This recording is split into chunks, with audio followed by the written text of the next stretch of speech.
And we're rolling.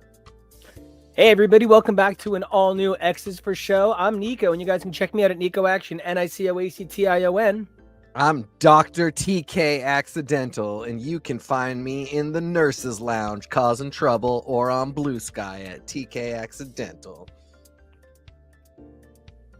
And that makes me your producer, Kev O'Reilly. I guess I'm sort of like the chief of staff or something. Who knows? But you can find me at Kev O'Reilly. Make sure to like, comment, and subscribe so we know what you want us to cover in the future. But we are here today to celebrate 20 years of Grey's Anatomy. Yeah, I'm super stoked. I remember watching it when it first came out and then completely leaving. And so it's really cool to have found a reason to come love all on it. And especially as somebody with a little bit more TV knowledge now as an adult, it's nice to love it from this perspective. And I never gave up once. I started watching in my sophomore year college dorm room with my idiot roommates and their idiot girlfriends. And it was me and the girlfriends, and we all agreed it was a good show. I know I've missed big chunks watching live from time. I mean, it's 20 years, man. So I know there were like times in my life, but I don't think I ever went through a whole season where I didn't at some point watch weekly.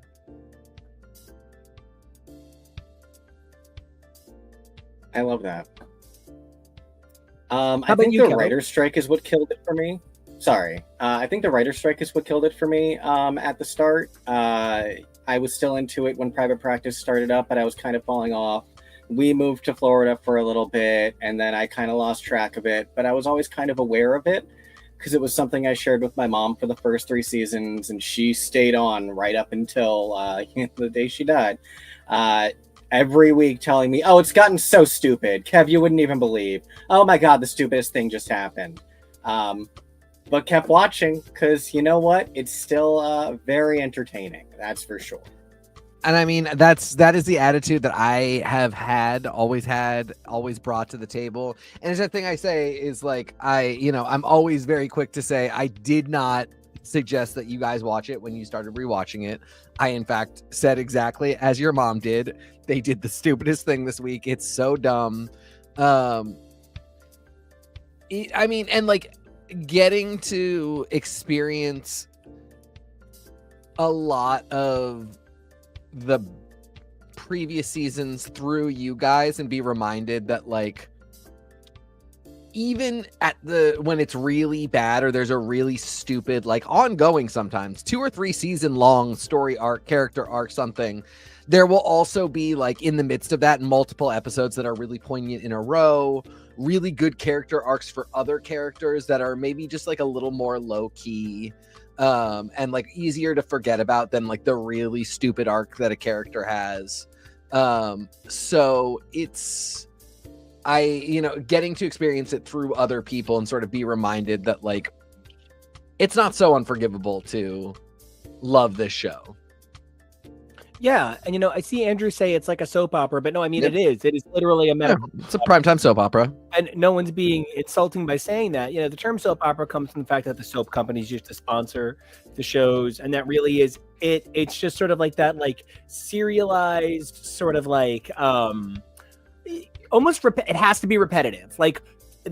We always talk about procedurals being procedurals, but something people don't really talk about is in many ways soap operas are procedurals. Just instead of like being shitty at a doctor's office, you're shitty in a country club, and like you are still a procedural. I actually don't understand how all shows aren't procedurals, and I think something about that, there's a lot to talk about the nature of what a show is sometimes, where Grey's Anatomy might have started exceptionally focused through Meredith Grey, but because it's become so much about the hospital, that's why it's able to be a procedural. When it's focused on one character or one story, I can understand where it becomes finite. But I really love programs like this, and I love things that can last this long period of time, because one of the most amazing things about Grey's Anatomy and watching everything all at once from 20 years was seeing it age and seeing society age through it. And while some of the stories might seem a little repetitive, it's about taking it on in new ways as time goes by and showing new perspectives and different takes with new characters. And I really love that about it. And when you're talking about a show like Grey's Anatomy, part of what you're talking about is people don't stop having medical crises. Like, it's not exactly the same every year, but 1 year's bird flu is another year's, swine flu is another year's, mad cow is another year's, COVID is another century's bubonic plague. Well, and so the experience is eternal, is cyclical, and Grey's Anatomy just gives us that year's slice of it each year. And the thing that I even have found so distinctive about Dr. Odyssey, which is now part of the Thursday night cycle with Grey's Anatomy, is what it brings to the table is a fresh take on the medical drama, because it's on a cruise ship. But Grey's Anatomy, the fact that it has been this hospital for 20 years now, that in and of itself, the fact that we've seen this hospital age is kind of a new premise. Like, how many shows have that sort of longevity, let alone something like a medical drama where we are so familiar with Bailey and Richard and Meredith and so many of these doctors' careers. We always feel like Owen is a newer character, but for God's sake, he was introduced in season 5. He's been here forever, and it still feels like he's new. So that's just wild. And it's the same way that a lot of the OGs didn't last nearly as. It's not just that they didn't go very long, it's also that most of them didn't. Owen has been on the show longer than they have. He didn't start on the show, but he's been on the show so much longer than TR Knight or Katherine Heigl. I think at this point he's probably eclipsing Cristina. Oh, I mean, he absolutely has, because she's only in 10 seasons. Did she really leave at the end of season 10? Yes. Yeah, and he's in quite literally at least 15. Yep. Yeah. Wow. So I mean, he's in 50% more than her. Yeah. Wow. I forgot. But it doesn't even feel. I forgot it was season 10. And that was Kebo's point. He feels like a baby, but he's literally here the longest of any regular that is not named Ellen Pompeo. What's up with my $20 million paycheck? Yeah. Wild. And so that's what we're here to talk about. We're here to talk about the wild nature of this show, because one thing that Grey's Anatomy has going for it is it is not beholden to anybody. There is no Precious on this show, because the minute you get Precious about a Precious on a show that does not do Precious, you're doomed. Your heart is not safe. Grey's Anatomy will not take care of your heart.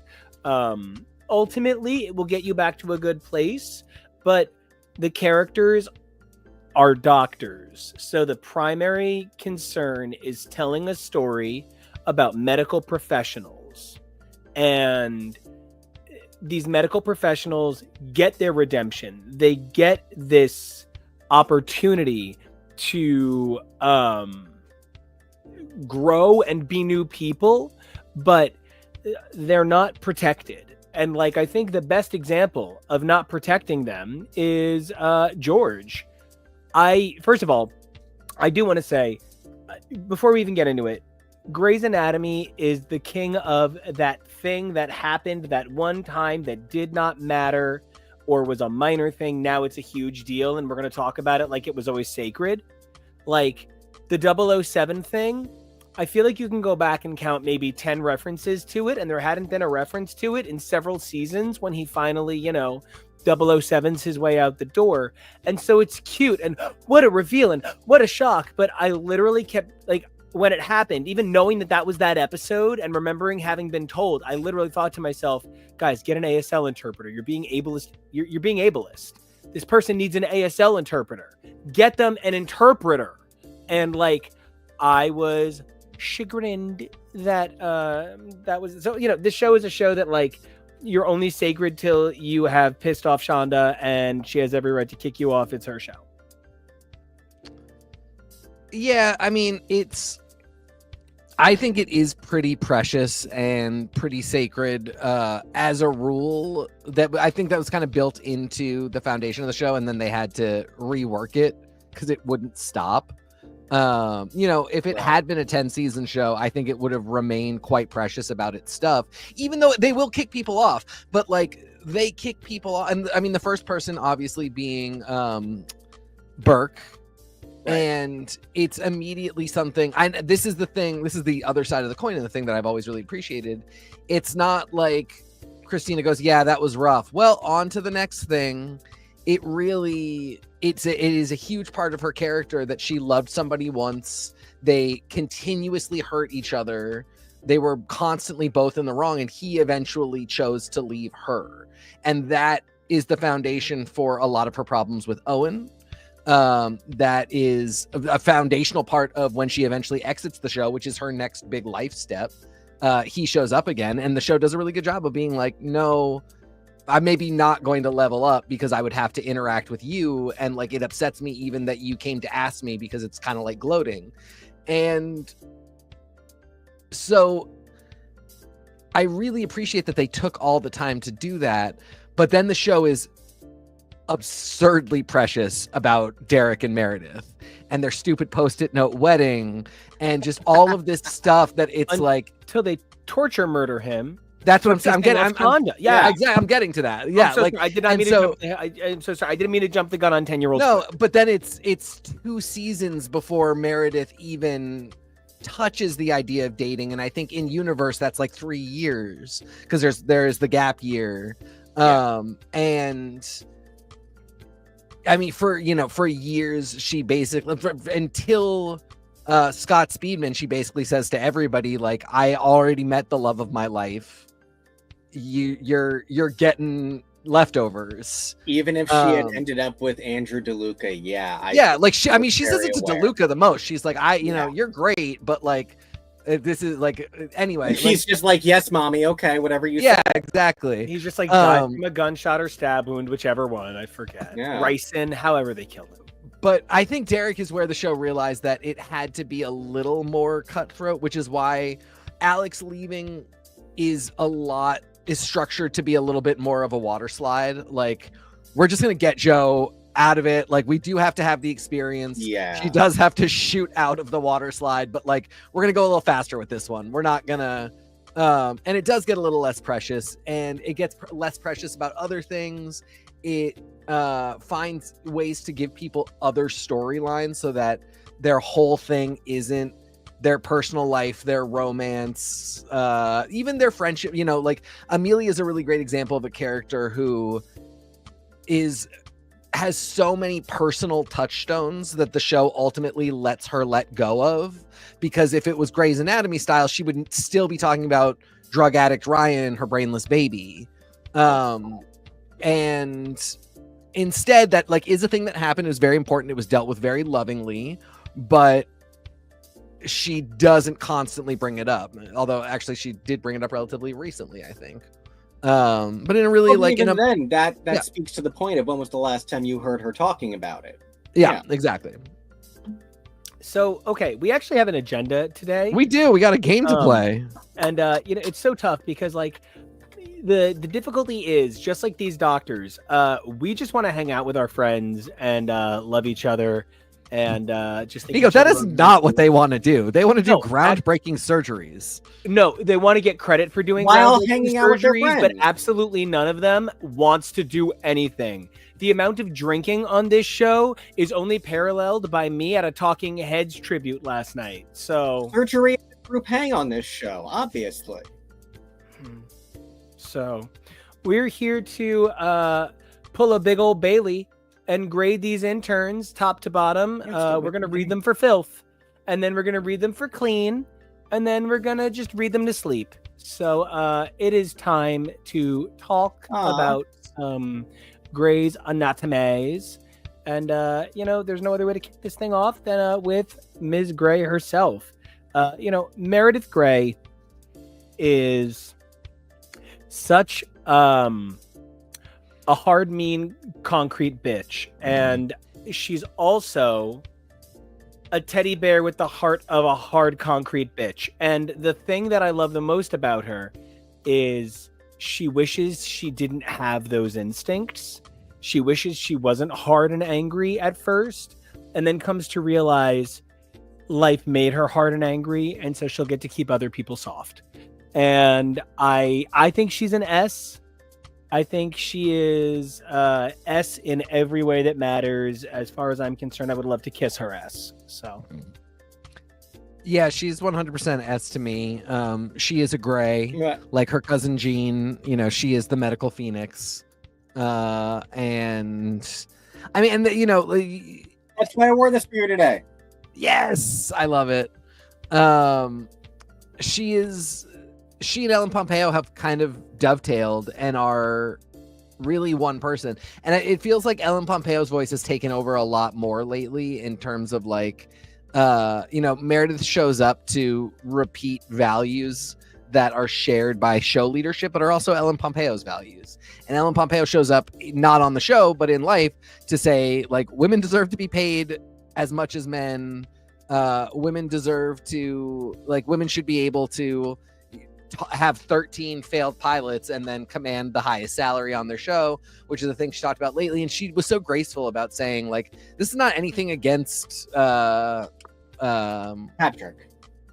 Patrick, thank you. Patrick Dempsey.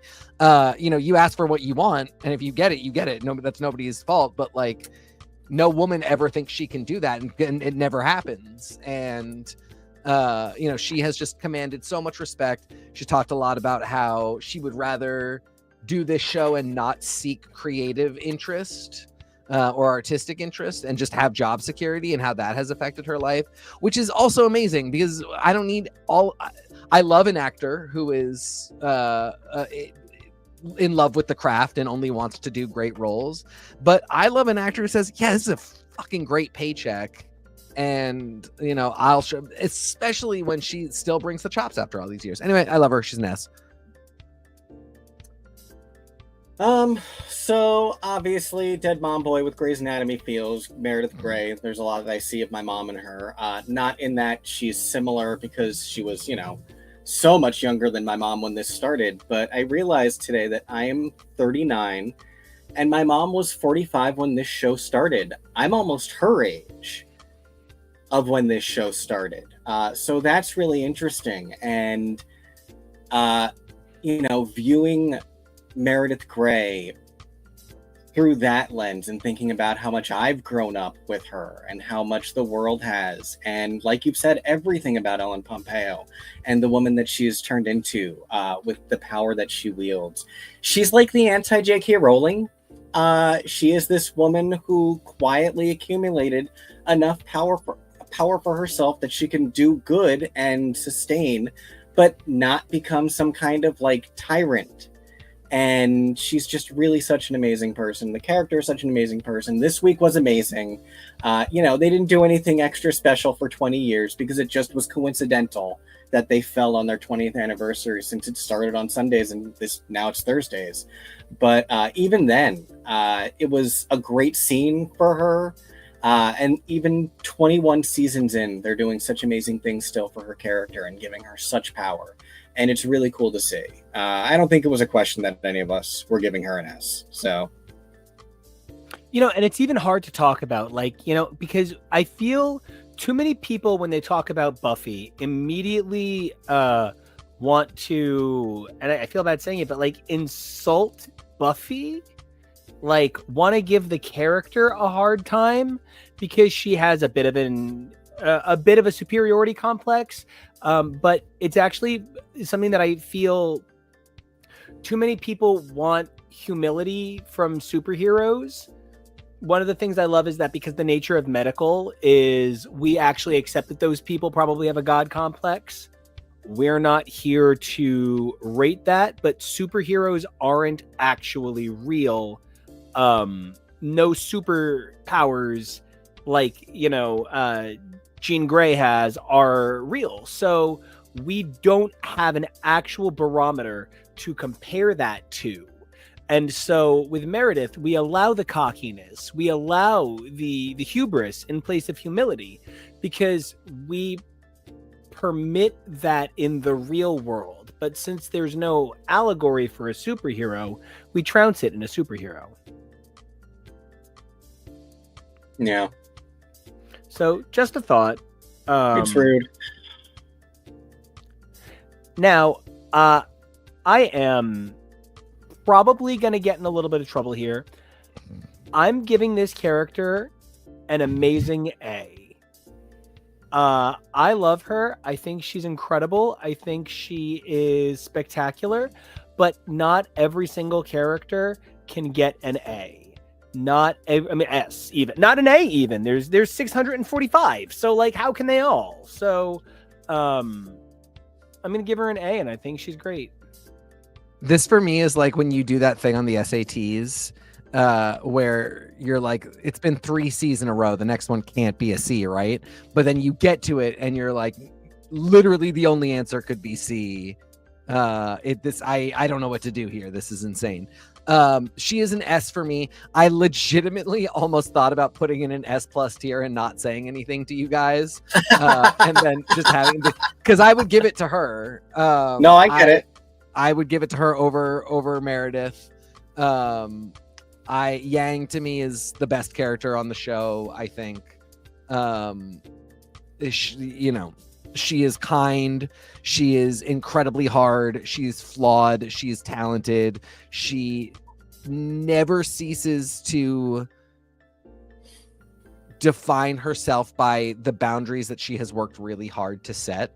And the idea of a woman starting in 2005, like starting right from the get-go, who says like, I am just not going to give up anything for my career. And I accept that might mean that I'm going to have trouble in my romantic life and I'm not going to have children, but I would rather have a great career than have those things. And I would rather deal with the consequences.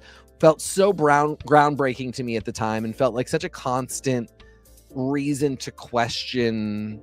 And for me, it ended up being like, I would question it and go the other way. Be like, no, there's nothing that I love doing as much as Cristina Yang loves surgery. So like, I want to, I'm going to go with my husband, the person who would become my husband, to Boston because I don't love the career that I have in New York so much that I want to break up with this person.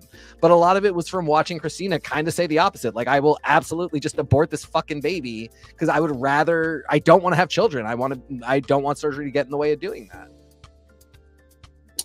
You know what? I wasn't sure about my grade, and I really loved all of your assessment. And I really feel like your assessment, in a way, confirms for me the A that I wanted to give below an S, because the reason I wanted to downgrade is I felt like, as much as I loved Cristina Yang, she always got the short end of the stick on stories. They put her through way too many weird arcs that I don't think that her character deserved. When Burke left, she went through seasons of grief that felt really comparable to when Derek literally did die. And I don't think that was fair to her. And I really agree with your assessment that her declaring herself as that early on was so groundbreaking. And now I kind of feel like we're all of those bad stories almost like karmic punishment for, well, she's a working woman, so we got to torture her because she's not making these life choices. And that stinks. And I only want to give her an A because I wish she'd gotten better. I love that she was in the news this week talking about Grays, because everyone was talking about it in different ways. And she, for the first time, is a little bit like, I get why people want me back, so I don't know. She loves that they still reference her character, and it's like, do it, please, by all means. I love that. So I love if we could get a lovely appearance from her at some point. I don't think we need her back because I don't think she'd want to come back, and I wouldn't try to force her. But if we could get a cameo, an episode or two ever again, I would absolutely love that. She deserves to be living the best life and come back as a goddamn superhero. I feel like we are at an era where, because Grey's has run as long as it's run, it's actually sort of looped past the ability to reboot. Its continued running is a reboot. So, like, Yes. Cristina coming back, she's coming back to a completely different show. I recently read Kat Dennings talking about being on Shifting Gears with problematic Magaman Tim Allen, and saying that one of the most surprising things for her is how many people have followed him his entire career. What? I don't know what she's talking about, because every person working on Mid-Century Modern worked on Will and Grace in the literal 90s, because they've all followed Comet across multiple shows. Oh, you mean production? Yeah. Yeah. So many of these shows have the same production for literally 30 years. I'm sorry, the same production teams for 30 years. So, like, they do go show to show to show to show. So, Yes. like, Kat Dennings trying to come up with a weird way to praise Tim Allen, who is so problematic at times. Ma'am, you should have, realized you were signing up for this co-star. You don't need to come up with weird things to compliment him with. But actually, weirdly enough, Grey's Anatomy is not a show that has the exact same production team all the way through. And I just want to say, Andrew, if your problem with Will and Grace's Deborah Messing is a Zionist, then you have bigger problems with Kat Dennings.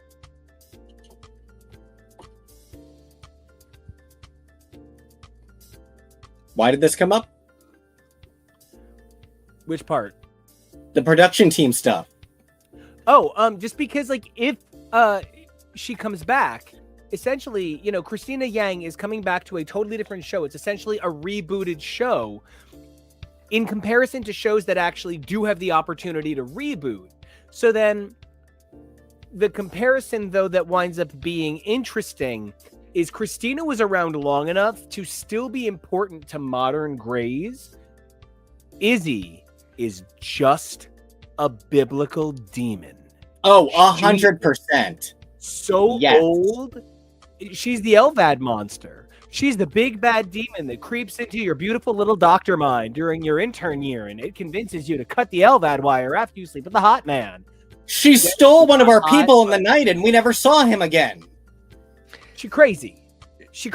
I'm going to be honest, and Izzie, for moi, is a D.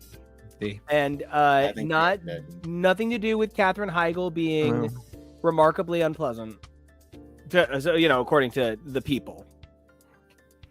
Yeah, I mean, I don't know. She and Ellen Pompeo have done a couple things together as adults that lead me to believe. And, like, I wouldn't hate to see Izzie back again. The only reason I would hate to see it back is because the storyline of how Alex left and how it involves Izzie is so awful and uncomfortable. I would just never, a few people who get divorced, and you're just like, I hope you never have to see your ex part. Like, they're not bitter about it. Like, they're not fighting or anything, but it's like, let's never see that person again. Let's just never. I feel bad because Katherine Heigl is great. There were times where you really could see something happening with Izzie that could be cool, but just inevitably they kept forcing the character to be the soul-sucking worst person on the planet.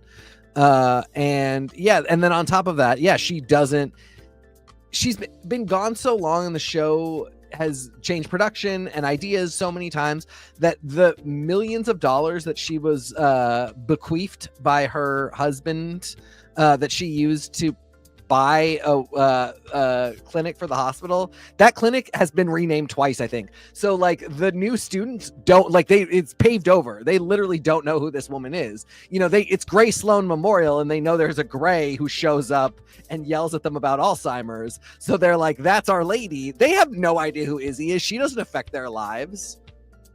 I love you bringing that up because who was it this week who made that joke about Joe's twins and was like, you can name them. It was a few weeks ago. It's the new gynecologist or obstetrics guy. Yeah, the little twink. You can name them Gray and Sloan. You should name them Gray and Sloan. Yes, I love that dude. Those are people that they know. Joe didn't know them. She is the intern class after Literally, I always remember that she's such a bitch to them after the plane crash. Meredith is horrible to them, and so she's never met Lexi or Mark. Oh yeah, she can't beat Izzie. Is the thing? No. It's part of why Izzie coming back is. Can we even do that? I don't know. I'm giving her a C in the same way that I downgraded Cristina for not being given better. I'm giving Izzie the hope for a better future, especially because I know there are definite D's on this. You know, I picked the daddiest picture for you. This is his daddiest era. He's gorgeous. He is literally, and it's really funny because when you go back and watch early seasons, he's beautiful for then, but not like it's proper beautiful. It's the same thing. Well, and it's like he's back then he is still really handsome. Like, don't get me wrong, would never say no. But it's that really funny thing where people are like, can you believe that Hugh Jackman in X1 was a superhero body? Oh my god. And like, yeah, I wish we had not gone past that, because now we have gone to places that are killing us all. But it is really funny because Hugh Jackman has set the standard for superhero body since the first time he was Wolverine. And it's just such a different body than what he has in Deadpool and Wolverine. And it's kind of the opposite with Karev. Like, Karev was sexy and smoldering for 2005. And now we wouldn't allow it at all. And also, he doesn't even keep up with that. Truly. But I gave him a C because he was on the show for so long. He had amazing storylines. He had terrible storylines. There were times that he was the only person captaining the ship, and there were times that he was literally the hole in the side of the ship that was sinking it. I would come really close to giving him a D because of how he left the show, but I also know that that's not the actor's fault. The actor saw a chance to leave and said, I would like to, and the writers wrote what they decided was going to be the storyline, and it's pretty glaring. But at least they didn't kill him, so, you know, there's that. Alex lives. You know, it's funny because I think I would have maybe rather Alex live than the way he left, but yeah, I'd rather Alex died than leave the way he that's left. what I meant. Thank you. For me, I'm gonna be honest, I think Alex is like a C character. Yeah. There are really, really great moments of him throughout the show, but the overall average is just trending downward by the day. So I'm gonna see this character, and I'm gonna see him later. Yeah, I'm probably gonna agree with all of that. I want better for Alex, but then I think about things like the story where he beat the crap out of DeLuca due to a misunderstanding. Yeah. He's another one. Would I hope to ever see him again? I just don't know if I want to see him and Izzie walk up to Gray Sloan with their weird little Aryan children. I'm just not sure. But he really represented something, and they really did a good job of making his character someone that Meredith could rely on for a long period of time. They sold that well, when at the start that could have probably never been bought. So again, it shows the strength of what you can do with a show when you last this long. But see you later. Now we have the gay. I tried to pick a handsome picture because you know how difficult that can be. I don't really have too much of an opinion on O'Malley, actually. If it weren't for all of the drama backstage, we wouldn't really remember him. The character's forgettable. The stuff they do to him is icky, but it's icky, not awful. I mean, like, I thought Trauma Sex was pretty bad, but then I remembered this is a show where people are like constantly exploding at you.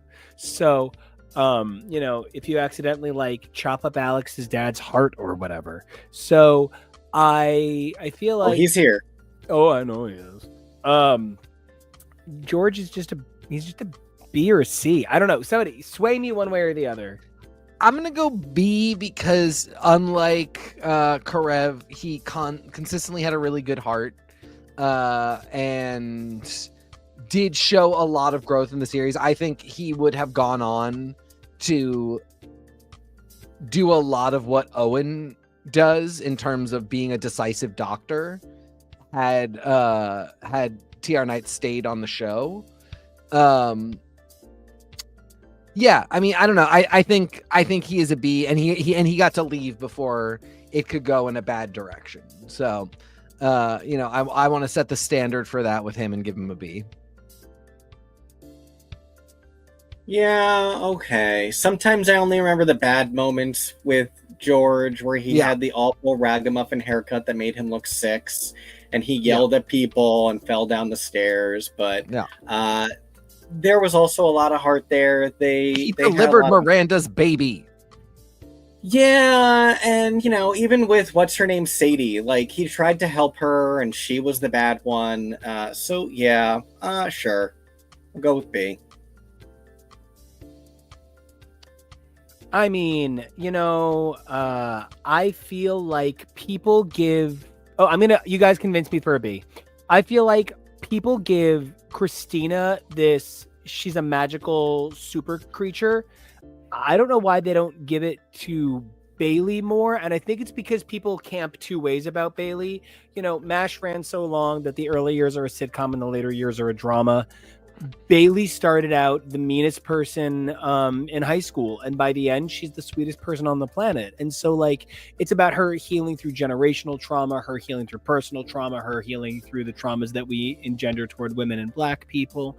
So she has a story and a journey, but I think she is so it's so crazy. Yeah, I would give her an S as well.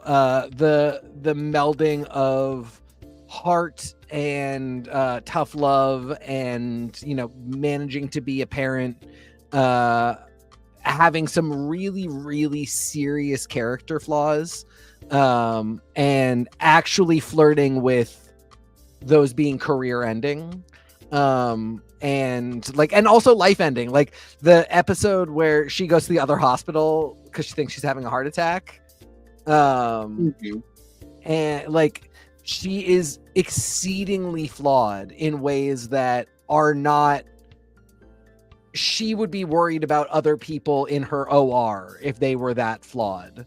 And it really does get to a point of okay, maybe she actually can't do this and has to back away, but she never does. And we go through the conflict with her over 20 seasons. And it was really funny as I was just hanging out on Instagram. One of my reels right before we started this show was when they surprise her with the Catherine Fox Award. Oh my God. Yeah. Which she's not even nominated for, and they just wanted to surprise her. So Bailey is really the best. She's kind of the other side of the Cristina coin, where she decided that she would figure out how to have it all. And I love Andrew bringing up the angry Black woman trope, because we've seen so much of that evolve through Bailey, where she started as people assuming that of her. But she was a strong Black woman written by a strong Black woman who dared to say to you, what makes you think you can just call me an angry Black woman because I'm professional, because I'm doing my job? Her evolution on this show has been amazing. The fact that she got to be on literally a quarter of Station 19. She's in more episodes than most characters of the whole universe. That's one of the things I miss most about Station 19 is this extra window into the Warren Bailey family, because they really gave her genuinely hard-hitting stuff on another show every week. So Chandra was pulling double duty. I've always rooted for her since the beginning because I went to high school with someone whose gay agent uncle was her agent when the show started. So I was always rooting for the show for that reason. I imagine he doesn't still represent her. I don't know, but she's amazing.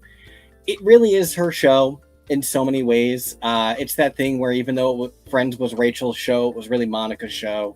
So yeah, definitely S. Grandpa. Who's this old man?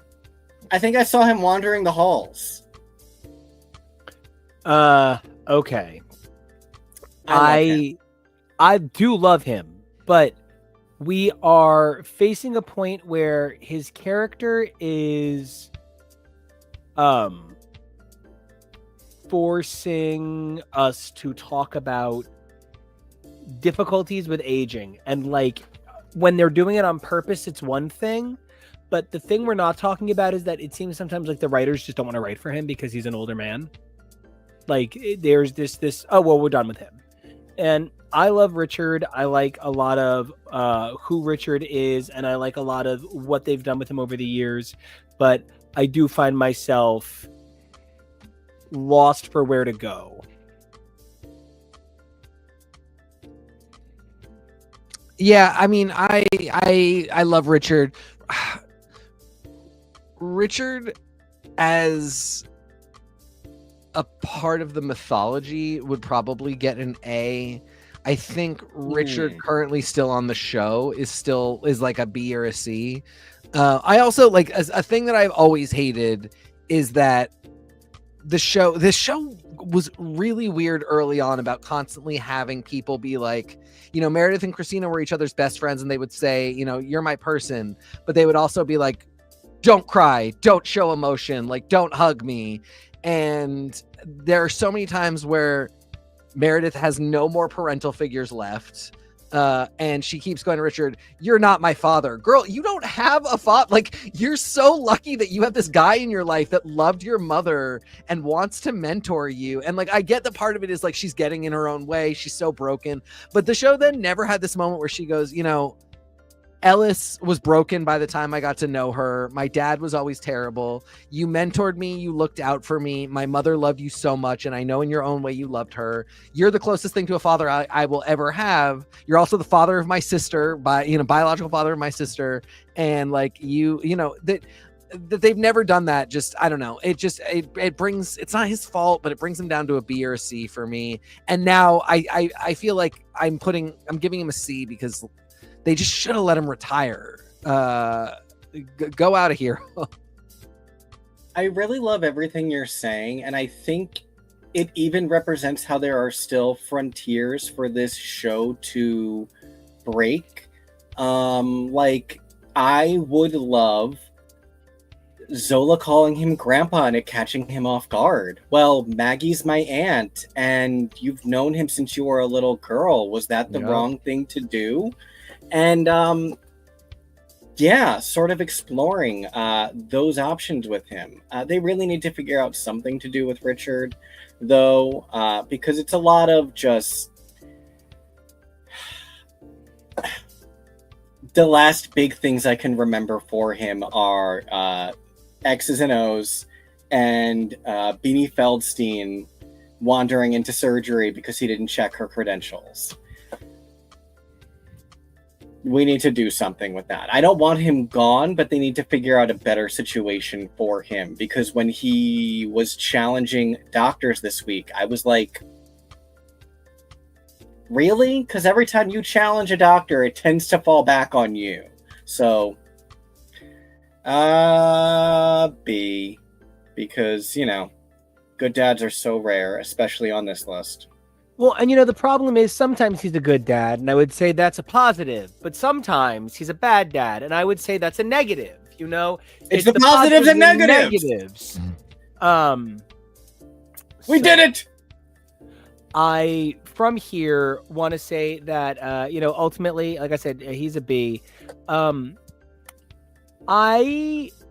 We've had conversations over the years about, you know, this topic, this actor, this situation. And the show would go on to work with him again. And he would go on to work with some like extreme right-wing organizations for a period of time. And like the whole thing makes the whole thing really awkward and ugly. But so then I'm left to work with what is contextual, right? Let me take the actor out of it. Let me take all of this and take it apart. What is Preston Burke? Preston Burke is a guy who literally feels like his penis shrinks when a woman is too special near him.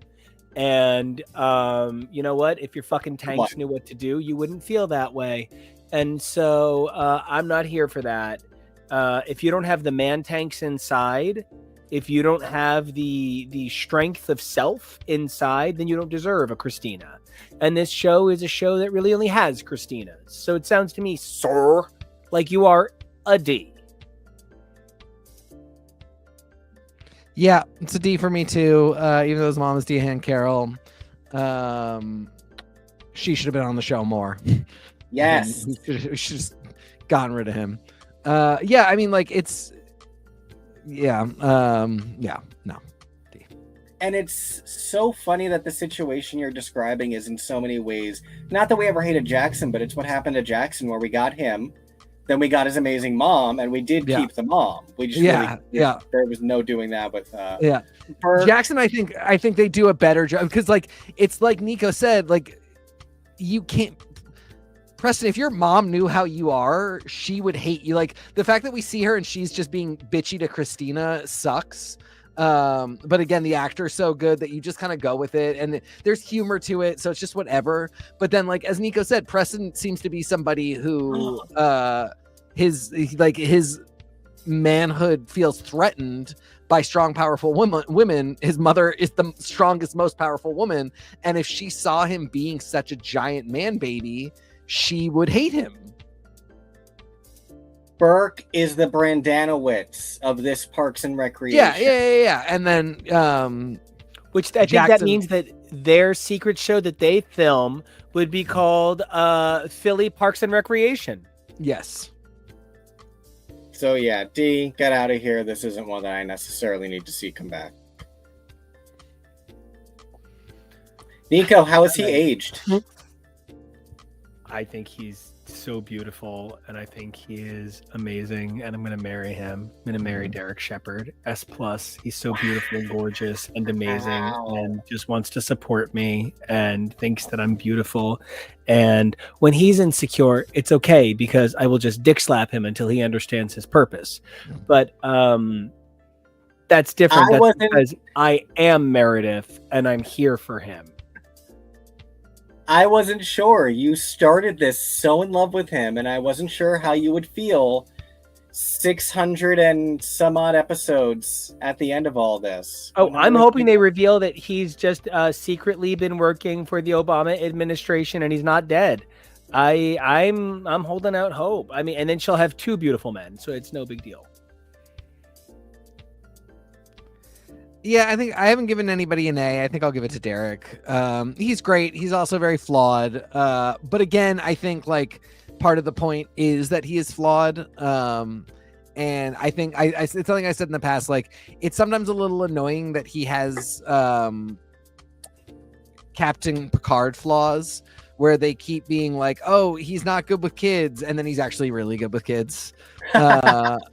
And like, "Oh, he's really difficult to work for." No, he just has like high standards for a job that you should have quality standards for. And so I always sort of wish that he would have been a little more flawed, like actually flawed, but they don't know. They got there. Well, and then they had to invent flaws, like I'm going to cheat on Meredith right before I die to amp up the drama for my character. Fake and cheat. It's so inorganic. I think I want to also give an A. I almost wish that he could have just been in a coma instead. Yeah. People would have, it never would have flown, even though this is a medical trauma and that happens in medicine. I would have loved that, but yeah. It's tough because the identity of the show began with him, and it's not that the show ever got lost without him, but the conversation about the show changed. It's not the same like super sexy show it used to be. It's certainly not sexy, but it no longer has that I'm the lead and I'm sexy Meredith, that it, was the predominant voice of the show. And I just think he's great, and I miss him.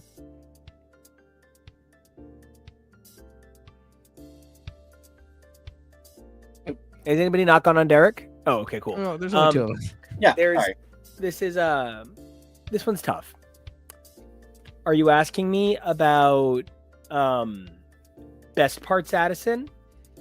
Ooh, S plus. Are you asking me about the Addison that drives a tank that's like, I'm coming to your town and I'm firing abortions? Sure. Then that one's S plus. The Addison that was like, guys, I'm so baby crazy that I don't know how to be a doctor or a friend, and so like she's gonna average an A minus, which is still an A, but God is the bad. Yeah, she's an A for me. I did not watch all of Private Practice, so there's a lot of stuff I didn't have to be annoyed by her about. She's an A on Grey's Anatomy, and I wish she would come back. Yeah, I am probably going to agree with everything everyone has said so far. I picked this baby picture because I thought it was funny, but I don't miss this Addison, and I don't miss some of the more annoying parts of Private Practice that I blame on Private Practice and not Addison, because when she came back and taught sex ed and gave abortions in a tank, she was badass, and so I really hope we see her again sometime soon. Speaking of baby pictures... Okay, this one's tough. Remember this girl? Callie's one of my favorites of all time, but the way Callie leaves, the way they handled Callie, even the way she starts, where she's like, yeah, I don't wash my hands. That's not weird. I live in a basement in the hospital. No. She's the most put together character on Clone High, but she is a disaster of a woman on this show. I love her. The actor is amazing, and they are phenomenal, but I'm going to have too many A's. A. I'm going to go B, just to be a hater. Callie has great moments. Callie is the lead of the musical. Callie has terrible moments. Callie's entire divorce is insufferable. Both. Yeah, exactly. Both her divorces are insufferable. Yeah. B. I want to go with A, just because, we love Sarah, and I think the evolution of her character is hysterical. It is the likes of which I have only seen on Phoebe Buffay on Friends, where she starts as this weird, hippie, eclectic loner who, pees topless in front of strange women and, dances in her underwear, and then I don't even know what happened. To the lesbian mom helping her legless wife roller skate outside their house and then divorced 2 episodes later. What? I'd love to see Callie back, but who knows what that would look like. But God bless her. If she hadn't gotten that Tony, who knows what would have happened with her character. And it's funny because I feel like the era of the show that involves this kind of run of characters, this group of characters in particular, it winds up feeling like a college years version of the Saved by the Bell of early Grey. And so I find myself in a position to say this character is an example of beautiful and high concept with no possible payoff. I love Mark, but Mark has nothing to deliver. Yeah, I think so what's the grade for you? I guess I'm going to give him a B because he never really hit the threshold of unforgivable, but man. Yeah. I was debating between B and C. It's a C because he doesn't really ever do anything. And it's a B because he never does anything super bad. He's also very sweet. He's very flawed. He's a big dumb baby. He's a total himbo. Yes, he's a total himbo. He leaves a great impression on Jackson. He basically sets Jackson's career up and looks out for Jackson. And I guess that's where I might go into B territory. I wish he had died and Lexi had not. Because I really think him leaving Lexi with something would have been a great way. I like Skylar, Supergirl, Mama. I like her. Anyway, I'm gonna just do B. Well, and what's funny is I was reading about this. Lexi was going to die whether she was on the plane or not. Yeah, because she had to go. She wanted to leave, right?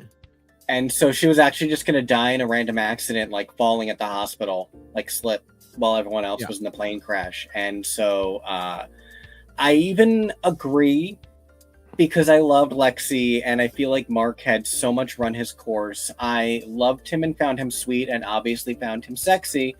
But his story was sort of complete. All there is for a character like this is you tame the beast. And once you do, all you have is either the beast flaring out again, or he just needs to become a new person. So I would have been interested to see how they would have evolved Mark had he stayed, if they wanted him to stay a good person. He probably would have become very daddish, probably would have stepped up a lot more when we lost Derek. But it just would have been such a different character from the one that we had for the first 8 seasons. So B for, all the things that we love. Lexipedia with the bangs. It's tough because Lexi represents a desire to, I think, my personal opinion, I don't know. I wasn't there when they created the character, obviously. But one of the things that I think about a character like Lexi is there's 2 ways to go younger on a character type model. You're either trying to skew young, or you're trying to create somebody who represents the viewer. And with a character like, perhaps Dawn on Buffy, you're talking about a character that was designed to specifically skew young. This character is young. The character's purpose is younger character changing the show. I think Lexi was meant to be reflective of the audience, but what that ultimately leads to is them mistreating their audience. I love Lexi, but they never really give her enough to be interesting, and she sort of seems like she's afraid of other people's happiness. And so I kind of have to give her a C. Not because I don't think she's an A character, but because they definitely treat her like she's a big old C. You know what I mean? Yeah, and that's why I say I wish that she hadn't died, and I wish Mark had, because I would have liked to have seen her. It's so weird. They keep trying to do like Thatcher, like her dad dying, hers and Meredith's dad dying, and that being really something that affects her. And they even do an AU episode, a What If episode, where she's very dark and drug addicted, but it just never comes to Lexi. Lexi never has, like, I don't know. I would have liked for her to come back after the plane crash and to have had sort of a similar situation to Christina's, where she is just like laid the fuck out. But when she comes back, she is, appropriately a dark and twisty gray daughter. And I would have liked to have seen her go from there. She's always boring. She's too chipper, but then she's like deer in the headlights, but then also she's a genius. There's just never anything to make me care. And there's a lot of stuff where I'm just like, if you're this smart, you're too smart to be hanging out with Mark. Like, what are we doing here? So it all ends up not being the most enjoyable. Yeah, exactly, which is just not a cute thing to do. And you can always put the egg yolk right back in the shell. It's a C all the way. I loved Nico's read of she almost represents the audience, and the way that manifests as, goddamn, Meredith Grey would hate all of you. Yeah. Because that's Meredith Grey. She hates. Yeah. And one of the ways that it's so great that this show has gone on for so long and has gone through so many twists and turns is that having Lexi was a prequel to her getting Maggie, which was a prelude into the show that we got for several seasons that is now over, of the Grey sisters, of Meredith, Maggie, and Amelia. To the point where, like, I love Lexi, but now she's not even my second favorite of Meredith's sisters, because that was such a fun era of the show that is even now bygone. And so this proto character in so many ways now. I love her. I'm gonna give her a B because I miss her and I'm sad that she's another one we can never see again. But yeah, she's not this one at least. All right. Okay. So one day, I'm talking to a friend of mine. He's so it's actually a friend of mine's friend, and this dude is one of the biggest, most trend out bodybuilders I'd ever seen in my life. And this is like 15 years ago, before I like actually hung out with guys that big. And so like even now, I remember this guy being that big, and he worked in contracting or construction. And he said, kind of just being, conversational, those dividers between bathroom stalls. The generic term for it would be just like a divider, but the brand name for it is, the way like Xerox is a copy machine. The brand name for it is Heine Hider. And I thought to myself, this guy is awesome, but my fucking God, he must think I am so boring that this is the conversation we're having.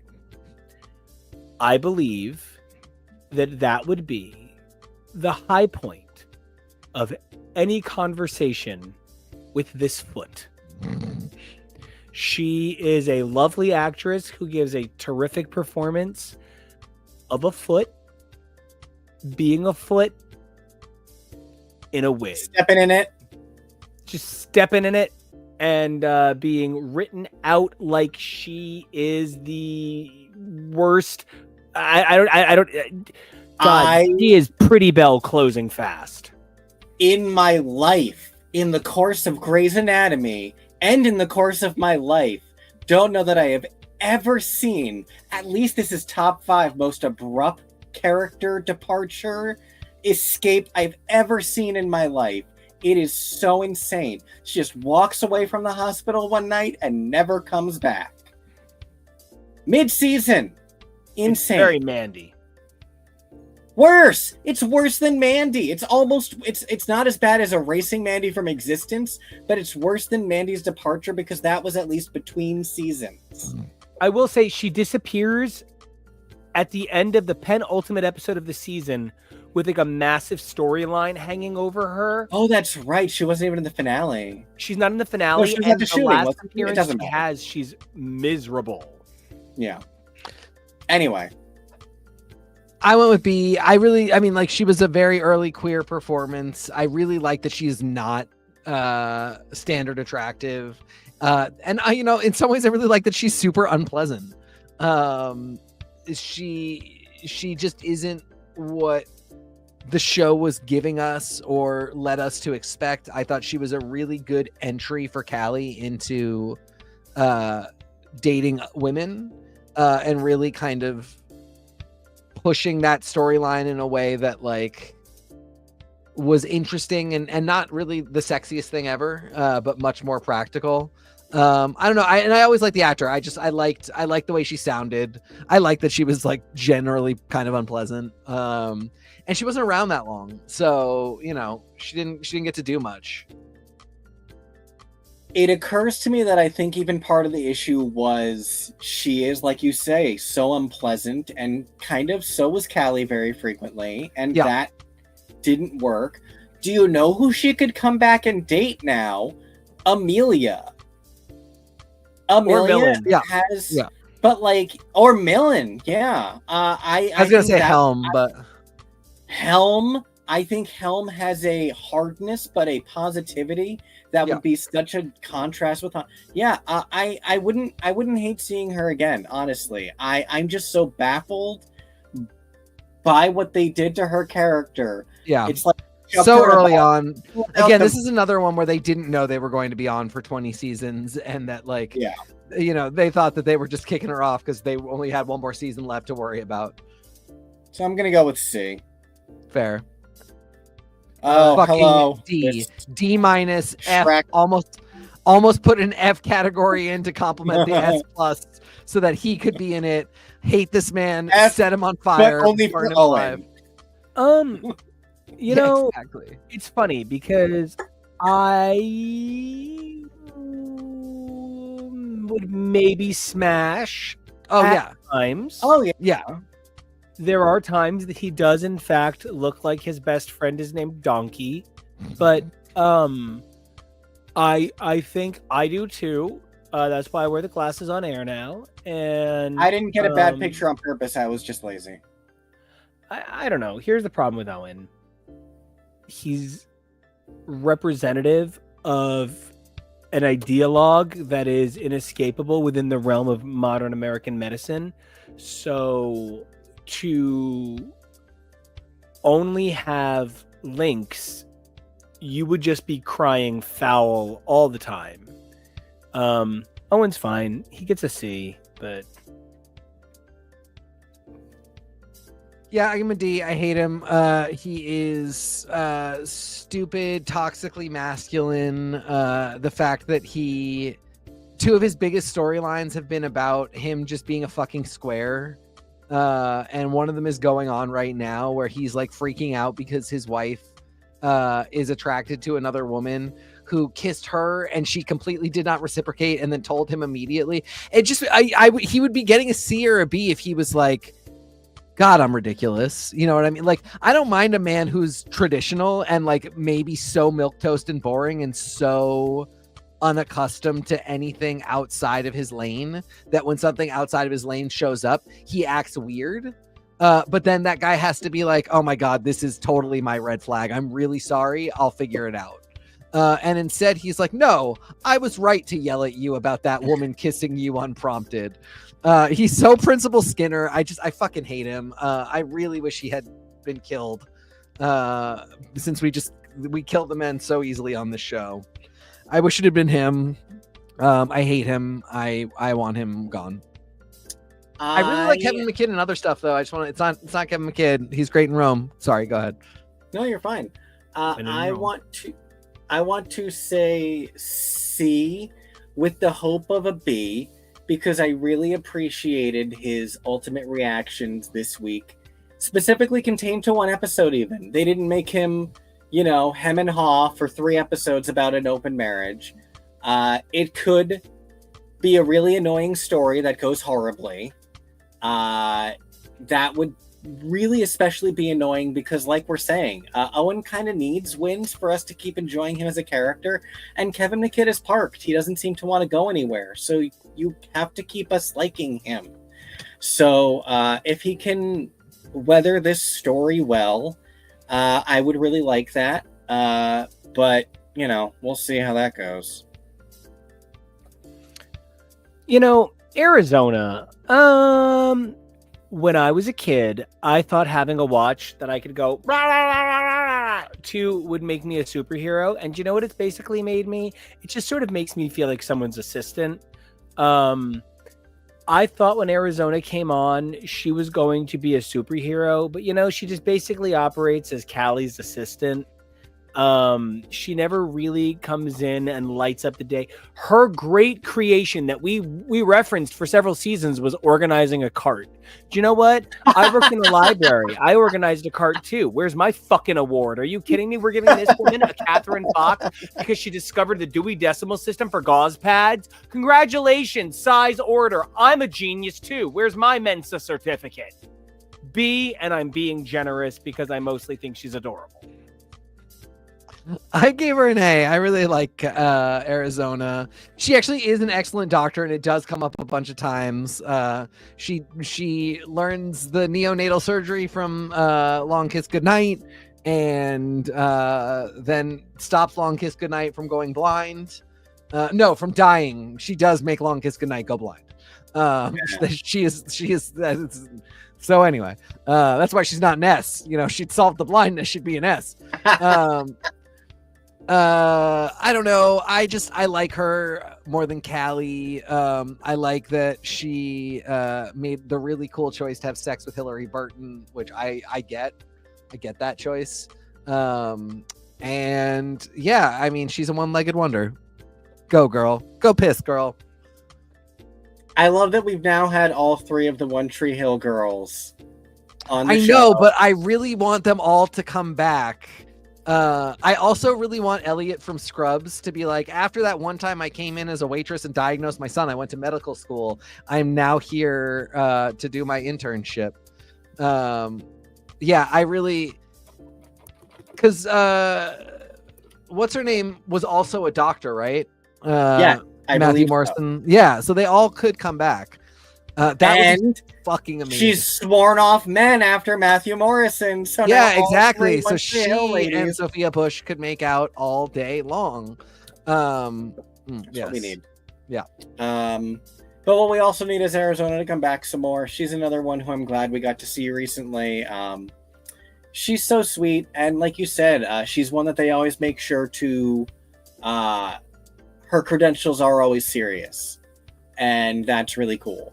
Yeah. So, yeah, I'm gonna go with A for Arizona. Oh, I Lord. know that if my baby needs a cart organized to save her life, I'm going to call her right Save away. that venom. We're up to Teddy. So I feel really bad because earlier I described Dr. Han as a foot, and what I should have said was she is a wide foot. Teddy Altman Christ on a cracker is a narrow foot, and she is here to step on you. She is here to say that she feels like she has stepped on. She is here to say that she is tired and overused. She is here to say that she feels like she is trapped in a cage, but when she's let out, nobody likes her. I think that Teddy Altman is a foot. And I'm going to stop using this analogy for the rest of the episode, lest we get on a list. But I don't like this character. I love this actress's performance, and so it makes it kind of difficult. Yeah. The character for me is a C. Yeah. The actress is an A+.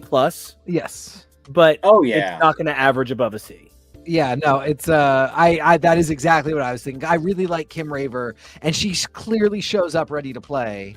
But they decided to make a character that would be perfect for Owen, and then they forgot that the show revolves around relationship drama and is never going to end. So we're in this place where like Owen's dream woman has to do stuff like be bisexual and have a weird relationship with the coolest person ever, which it doesn't make her cooler.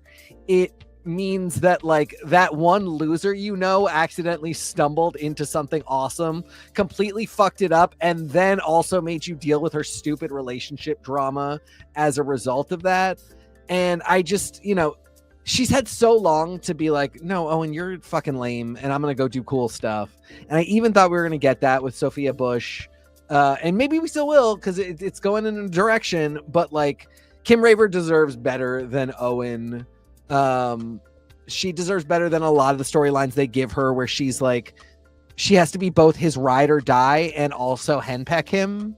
Again, I'm thinking about the his assisted suicide storyline. What do you got? She went from henpecking him to cock blocking him. No, he's cock blocking her. No, he is cunt blocking her, and that is unforgivable because the bush she is trying to get is Sophia. So anyway, it's just, I don't know. Oh man, Teddy sucks. The other Teddy Altman is cooler. Kim Raver is awesome. Oh my God, what a low bar that other right? Teddy Altman is cooler. God, right? That's what you're in bad territory. Well, at least he's gay rights. Apparently, she is now too. We have 6 weeks left to see how this story is going to go. Yep. I am hopeful, but I forget at what point we were toward the end of our watch and something happened to her. I think it was probably the Karask cuckolding phone call, and I just burst out into peals of laughter like, of course this is happening to Teddy. This is literally what the character is built for. She is just the saddest fall apart rabbit in the world, and I'd say it's almost funny. It is funny. I really would like you to do good things for her now, though. So let's see that. But until then, definitely sticking to C territory. God bless. Stacy, ew. I have a problem. Oh God. I think Kepner Is it the butterfly clip? is a 2 trillion% S plus. But then there's all of those like, I'm going to ignore my baby for a banana bag of drugs or whatever she did. I don't remember. It's not important. But I love April, but they realized that too many people loved April, so they kicked her a lot. And I just did not appreciate that. They took April's S from her. So April, you're going to get an A, but it's because the producers were jealous that you're too pretty. She gets the B from me, and I talk about this when we review anything. She gets the B from me of so much of her stuff is S and so much of her stuff is D. And so when you average the two out, you're right in the middle. She is this really cool, strong, capable, talented person. But then, yeah, she like totally just left her husband and went to the Middle East, like without saying anything, without consulting with anybody, and then was a complete psycho about coming back. I'm always so dubious of religious stuff. And like, it felt like there was 2 writers on the show who wrote this stuff for Kepner, and one of them was the person who does it like the way of, you know, people that I admire, like Brandon Sanderson, who are like, yeah, I'm religious. I'm part of a religious tradition that probably is problematic. It's my thing. I don't want to talk to you about it. I don't want to say that you should be going to church. I don't want to tell you to pray to Jesus. When I'm having a problem, I pray to Jesus, and that's my thing, and I'm just going to go do it. And so you'll have a lot of times where Kepner's like, yeah, no, I'm just a virgin because that's my thing. Like, I don't want to, I'm not interested in you guys being virgins. I don't want to talk about it at all. I'm just a virgin. And then you have other times where she is like, everybody in this hospital needs Jesus, and I want to talk to you about it all the time, and I'm crying, and like Everything is ungodly. Yeah, yes. And it just felt like nobody could get together on how to write this character properly. So averaging it out, B. I'm chalking that further up to Nico's point of, like her goddamn sisters, the producers were just jealous of her, so they had to make her do horrible things. Yeah. No, one of the things I love most about the Banana Bag story is that that's the backdoor pilot for Station 19, is the one where she's nicknamed The Party, and she has that revelation that she's a goddamn mess. So in the middle of setting up this new show that's going to be starting later this month, we have that whole thing going on with April. I loved Hot Matthew. God, poor Hot Matthew. I remember him, but yeah, I obviously have an affinity for this actor going all the way back to Daria, and then I remember her being on Everwood, which I did not watch while she was on it, but I was aware of that. She was in an early episode of Glee. Now here she was here. It was really fun to see this person whose voice I knew from high school get to be this character for so long. I'm gonna go with A because she's holding in a pretty good place right now. You know, she's back to being April Avery, we think, and we like that. So let's keep her in a good place. Speaking of Averys, I gave him an A. He's hot. He's capable. He's flawed. He is annoying as shit at times, but he's also really great. He's a Nepo baby, but he knows he's a Nepo baby. He tries really hard not to be. He takes the lecture when he is. He's so smooth and cool. And all the stuff I don't like about him, almost all the stuff I don't like about him winds up being circumstantial. Or like it's weird plots. None of these people should have had children. But I don't know. Jackson is just so cool. Jackson is everything they thought they were having Karev be. And then, you know, Web 2.0 happened very quickly, and we all started sharing on the internet a lot more easily. And very quickly, we were all like, you know, that boyfriend that we all have that's a total piece of garbage? And that was Alex Karev. And, you know, that character seemed a lot less cool than he did in 2005 once we all started communicating with each other more regularly. But Jackson is that fucker, is that guy who is so cool. he's just so fucking gorgeous. He's the most beautiful man on the planet. To this day, 20 years later. Yeah, anyway, he's only not Nets because he never does anything that awesome. But he probably, I don't think I'm giving any of the men an S. And if I was ever going to, it would probably be him. Yeah, these guys are all fucking tools. Jesus. You know, with Jackson, I think you hit on something really important early on by saying that he acknowledges that he is a Nepo baby. But I think one of the things is they tried to have us give him the time to grow up. Nobody got the time Jackson got to grow up. And it's because they tried to tell us that he was a boy when we got him. Yeah.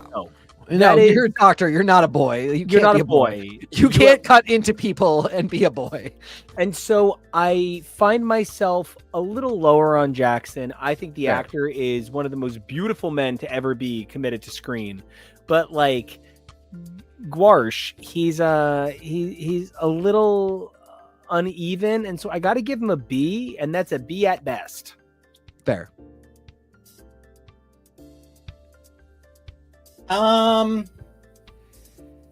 Shoot. Now I don't know. I was gonna go with A. I think I'm gonna stick with A. But I really hear what you're saying, especially this season at the beginning. The stuff with the Fox Foundation with him is weird.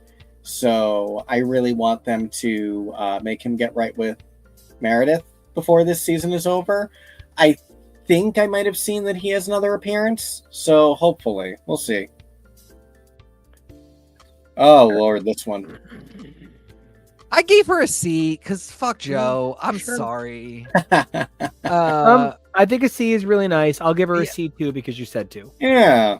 I mean, like she did ultimately have Matthew Morrison killed and harvested his organs, which has always been my dream. No, it's weird. There's other things I want to do to Matthew Morrison and his organs. Yeah, that is true. Well, I mean, you can always do those things, then have him killed and harvest them. She did, she did get to hang out with Bethany Joy. But God, they don't know what to do with this character. She's been on for so long, and I hope it is her decision for them to dress her the way they're dressing her this season. Like a quilt? Like a quilt. I hope she is like, no, I don't need to look hot at all. Like, I just want to be comfortable and in sweats all day. But she always just looks like she is vaguely has a runny nose. And I don't know. I get that the storyline is that she's very overwhelmed and pregnant. But she's also whining a lot. I don't know. Never. I'm with you. It comes across hugely in a lot of things with her character where I feel like she's not even articulating the same way anymore. Yeah, exactly. Being like, did she just say her full line? Yeah. I don't know, guys. Yeah. No, yeah, so it's a C, and I can see Nico why it would be a D, but she's held on for a while.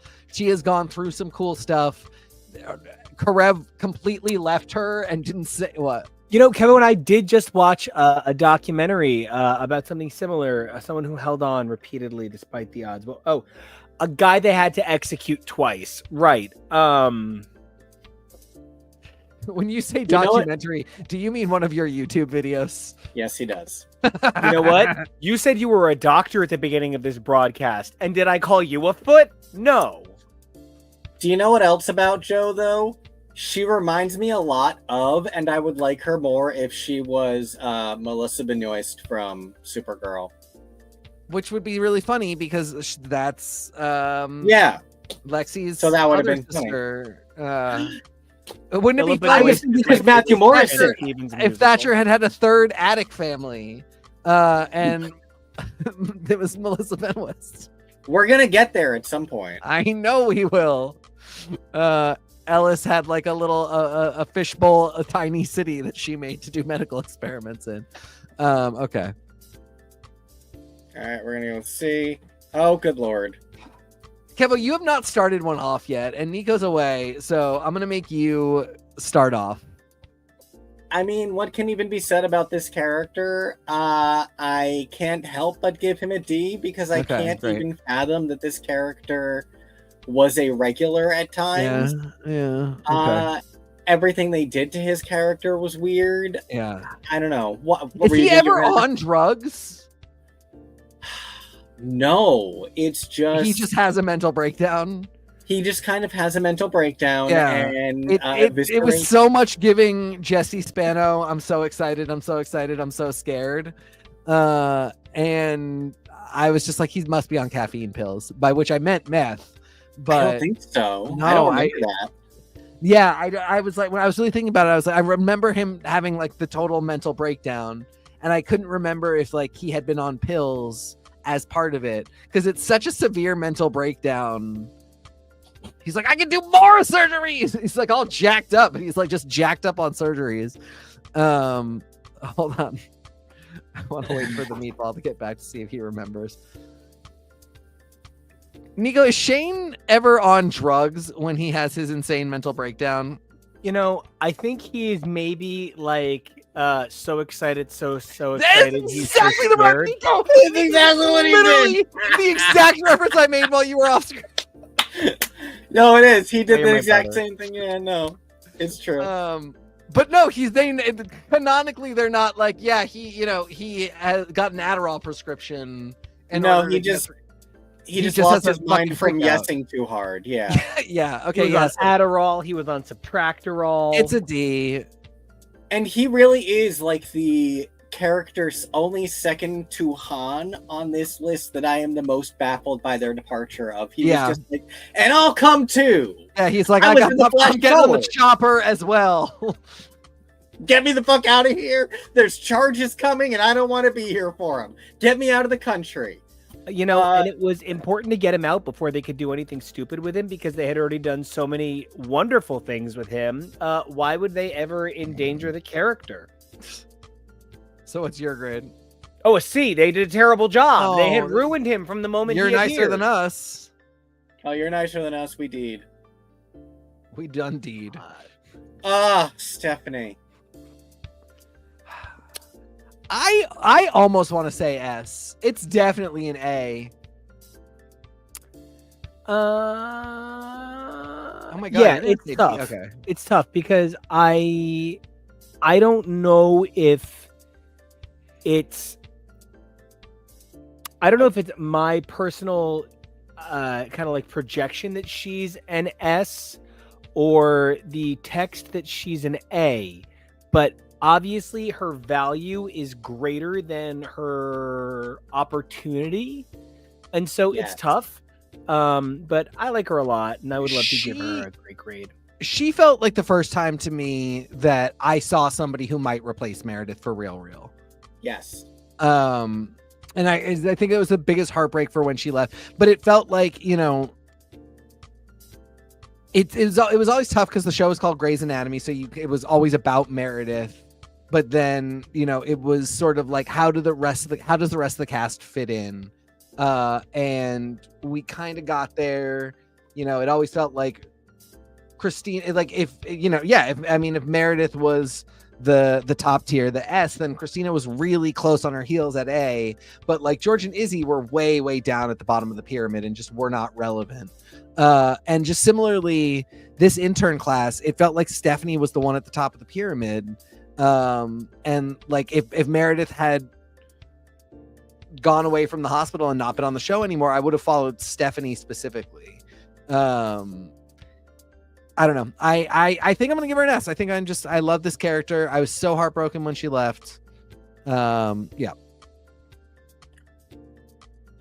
I agree on all points. Specifically, I also felt strongly that she was a candidate for the new lead of the show.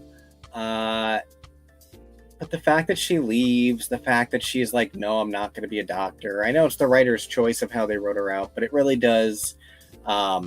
It's such a bittersweet ending to the character that it really feels like they had to take this many seasons to try and introduce what is clearly trying to be a new Meredith Grey through Griffiths. It was sad. It was so sad to lose her.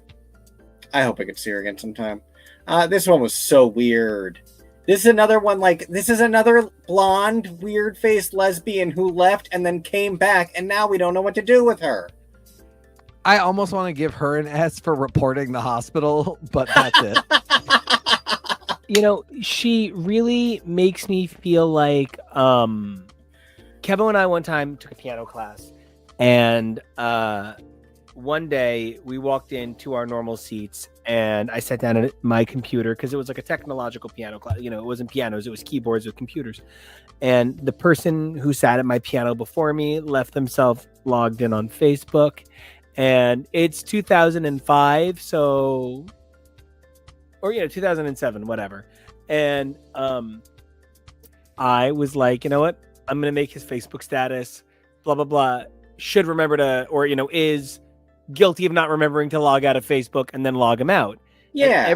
It was like the first time anybody in the group had done that, because like Facebook was still so new. Our university was one of the first schools to get it somehow, and we all kind of thought that was kind of funny. And I mean, whether or not it was funny or not, whatever, but this one guy who was good looking but nowhere near as good looking as he was off-putting, goes, guys are all a bunch of dirtbags. Oh, you're doing such a kind impression of it. He was so severe about it.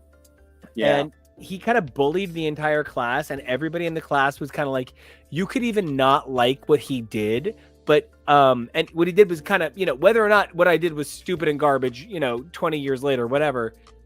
But when there's that person who almost is like, well, I'm going to be the no fun one because no one else is going to step up. Liam Murphy, you are a step down. You are no fun. You bum me out. You are burning all the biscuits. And my dear, you get a C.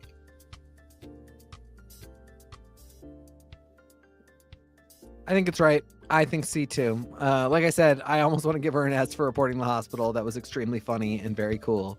But otherwise, she kind of blows. And the thing is, she reported the hospital, but I feel like she also is sort of like Shauna's weird little girlfriend from this season of Yellow Jackets, where she's very much a follower, and if Arizona tells her to break the rules, she will. Right. So like, yeah, if she'd just been having sex with more of them, she wouldn't have reported the hospital. Right. So like, there you go. They didn't include her enough. It's not a never see again, but it's no. So Amelia. What do we want? Amelia. When do we want her? All the time. Ah! S. I love her. I don't give a shit. I've been the sloppy weird guy who needs help. I am a sloppy weird guy who needs help. I want you all to love me anyway. Sloppy weird bitches to the front. Hey! Me and Amelia Shepherd, we are the single rider line on your big dumb long roller coaster. We are here to be good time party girls. We are Mylar balloons in your sad party. And I love her. S. What are the balloons filled with? Drugs. Great. Okay, cool. A still. Sorry, I hate that I had to deal with Joy. whining. I understand.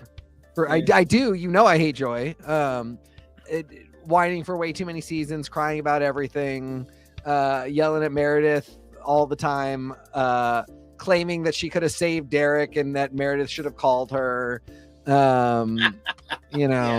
She's dumb like that. She really is dumb like that. Lots of trouble. You couldn't even save your baby's brain. You can't save Derek. Real difficult in LA. You should have LA's not for her. You should have let Addison tell the watch story. That is definitely her story to tell too.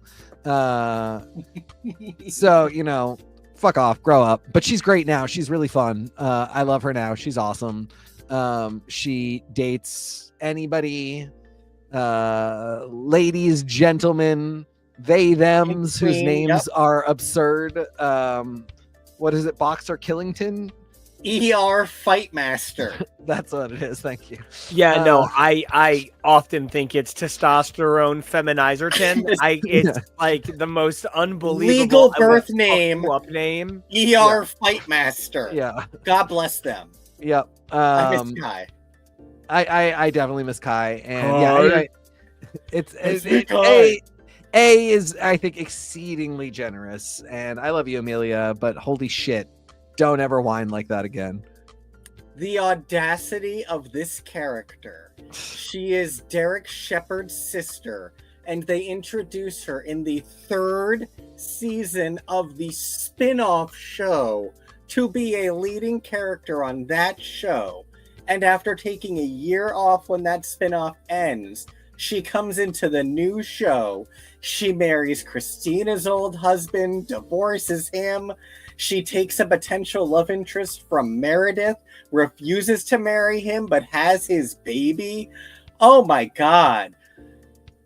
She's another character where it really is her show now, but she's not the new Meredith. We need a new Meredith that we can see start from the ground up, which is why we have Griffiths in this new era. But she's a Weber or a Bailey. She is a senior member of this group that we have gotten to see grow since season 7 or 8 of Grey's Anatomy. The audacity that this character exists. I love that she's a fixture here. I'm with you where no whining, which is why I was on her side with all the Ndugu feuding, because we don't want her to whine. Winston, why are you causing reasons for that? She's trying to be good. When she's great, she's great. So I love that we have her, and I love that she seems not to be going anywhere. So I'm going with Nico with the S. Oh, Maggie, I miss you. Okay, but I don't miss where they left her, which was on the side of the road. They just did not understand how to ever take Maggie to the end of a story. Yes. She had so many great starts. She had such great potential. And then even when they did have really cool ideas and really great ways to approach her story, they, I don't know, got nervous at the end and would always have it feel like she set up that she's going to have a complicated relationship with Richard and okay, gonna move on. And then she's gonna have a complicated relationship with her sister and then everything's fine, gonna move on. Then she's gonna have a healthy relationship with Ndugu, then everything's too complicated, we have to move on. And so it just winds up feeling like they never knew what they really wanted to do with her, other than give this incredible actress a number of opportunities to perform excellently. Ultimately, Maggie's a B, but the actress is amazing. Yeah, you nailed it. I felt bad giving her such a low grade. And I really liked her for such a long time when she showed up. And especially I really liked that she just kept being yeah, I don't really want to be your friend or your sister. I don't want to talk to you. I just would like to get some facts about the person that is my biological mother. It was so refreshing because you would think, because like I said, Grace can be really precious about its characters. There's absolutely a direction they could have gone in, and they kind of did with Lexi, where she was more I want to be your sister. Let's get to know each other. We have a bond.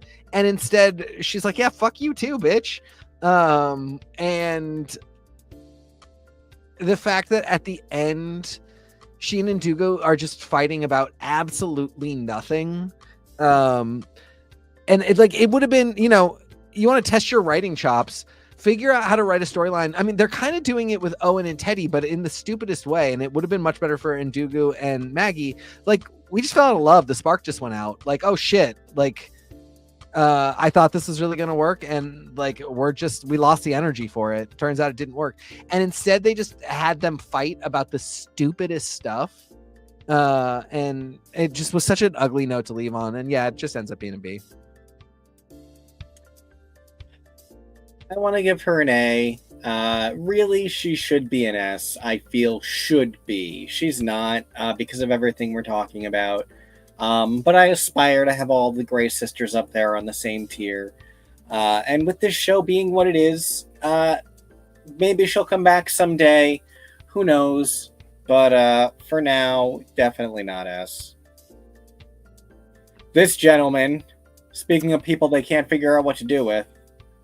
So if I'm literally allowed to grade based on how beautiful the man is. No. Oh.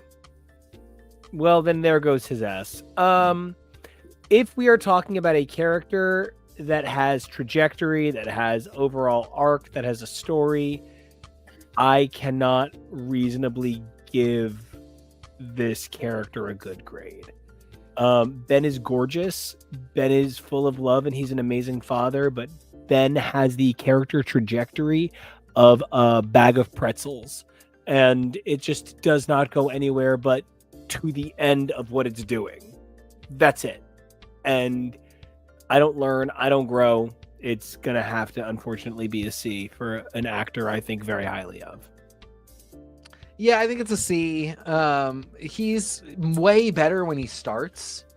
And again, we're not doing Station 19. We're not factoring in Station 19, so I can't speak to if that's a big part of it, like if he's great there or anything. But like lately on Grey's, he's just spinning his wheels. At best spinning his wheels. At worst, he's like this whole thing where he's like, no, I'm a grown man, like I should get to run the hospital, and nobody can explain to him like, no, we all get that, like we all think that you are fully an adult, but the way the law works and the way literally every place of employment works is that there's a hierarchy, and regardless of age, if you are not the chief, you don't get to set the standard of care.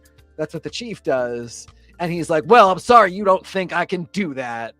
Nope, nobody said that. You just legally can't practice medicine in this way. I can't believe we're having this conversation, but apparently we are multiple weeks in a row. And for that alone, he should get a D, but I love him very much, so we're pumping it up to a C. I remember on my second Disney college program, one of the people that I worked with in the kitchens, I don't remember his name anymore, and it doesn't really matter, let's call him Gary, was sort of that type of person where Disney has procedures and standards and order of operation. Obviously, it's Disney. They have their uniform way of doing things, but Gary very strongly felt that he was going to do things Gary's way, specifically, as he said loudly to a manager. Gary did not come back the next day. The fact of the matter is, yeah, there's procedures and hierarchy, and he sort of continually refuses to go through the regular procedural steps that he needs to be doing for his job. Yeah, I know you didn't watch Station 19, but you kind of, as far as his character on Grey's Anatomy goes, have everything you need to know. He was a firefighter and then is done and is back. What is that for a character? And he's always been this kind of, what are they doing with Ben? I really hope with what attention they're drawing to it right now that there is a plan for it. But for now, it's definitely C for clipboard. Who's this guy? That Nathan is even a regular feels impossible, feels like unnatural to the show. He's a C just because there's nothing there. I don't even have a joke. Sexy, big, look at the vascularity in those biceps, my God. But like, what did he offer to the show other than a pair of biceps? I got a lot of friends who are just straight up biceps. Look at that guy. But like, I got friends that are literally nothing but a pair of biceps. I don't want to follow their adventures either. So, the one thing I will say is another clip that I kept getting recently is the one with Rita Moreno, where she is the wife whose husband is in a coma, and his girlfriend has been taking care of him the whole time. And she's like, I just want him to die because then I get his money. And then the guy wakes up and he doesn't remember the last 20 years where he has left Rita Moreno and has a young girlfriend. And they just like slightly fall back in love. But there's just this great moment where Riggs is like, yeah, well, he probably is going to die, so just go chill out. And it's just this thing where he recognizes the situation. Amelia is really trying to be like, no, we can save his life, to a person that clearly doesn't care, and Riggs just kind of gets it and is like, yeah, that's cool. We can wait it out and see what happens. And it was just it was a good moment of character work. And it's a reminder that like with Greys, there some, I mean, like, if you're Meredith, you're amazing for all 21 seasons, but some characters, it's like, hopefully you stay on long enough to make an impression, but leave before they can fuck you up. And other characters, it's like they were never on long enough to make an impression, or they were only on long enough to make a bad impression. Riggs he wasn't on long enough to make any kind of impression, which is unfortunate, but like, he had a couple moments that showed me that if they for some reason had decided to keep him, it would have been cool. He's also part of one of their most sci-fi storylines, Owen's sister going through a time vortex and appearing in the future to steal this dude from Meredith. Okay. And I love everything you're saying, and specifically, it's not even just that he wasn't on long enough to make an impression. The impression he made wasn't great, and they still did him dirty retroactively after his character was gone. Yeah, that is a lot of tough stuff. Yeah. I guess we'll go with C for hotness. Speaking of C for hotness, Andrea. I actually give him a little bit higher than a C for hotness. I give him a B because, the thing about Andrea is I don't know. I'm going to say that some of it is honestly that he died young.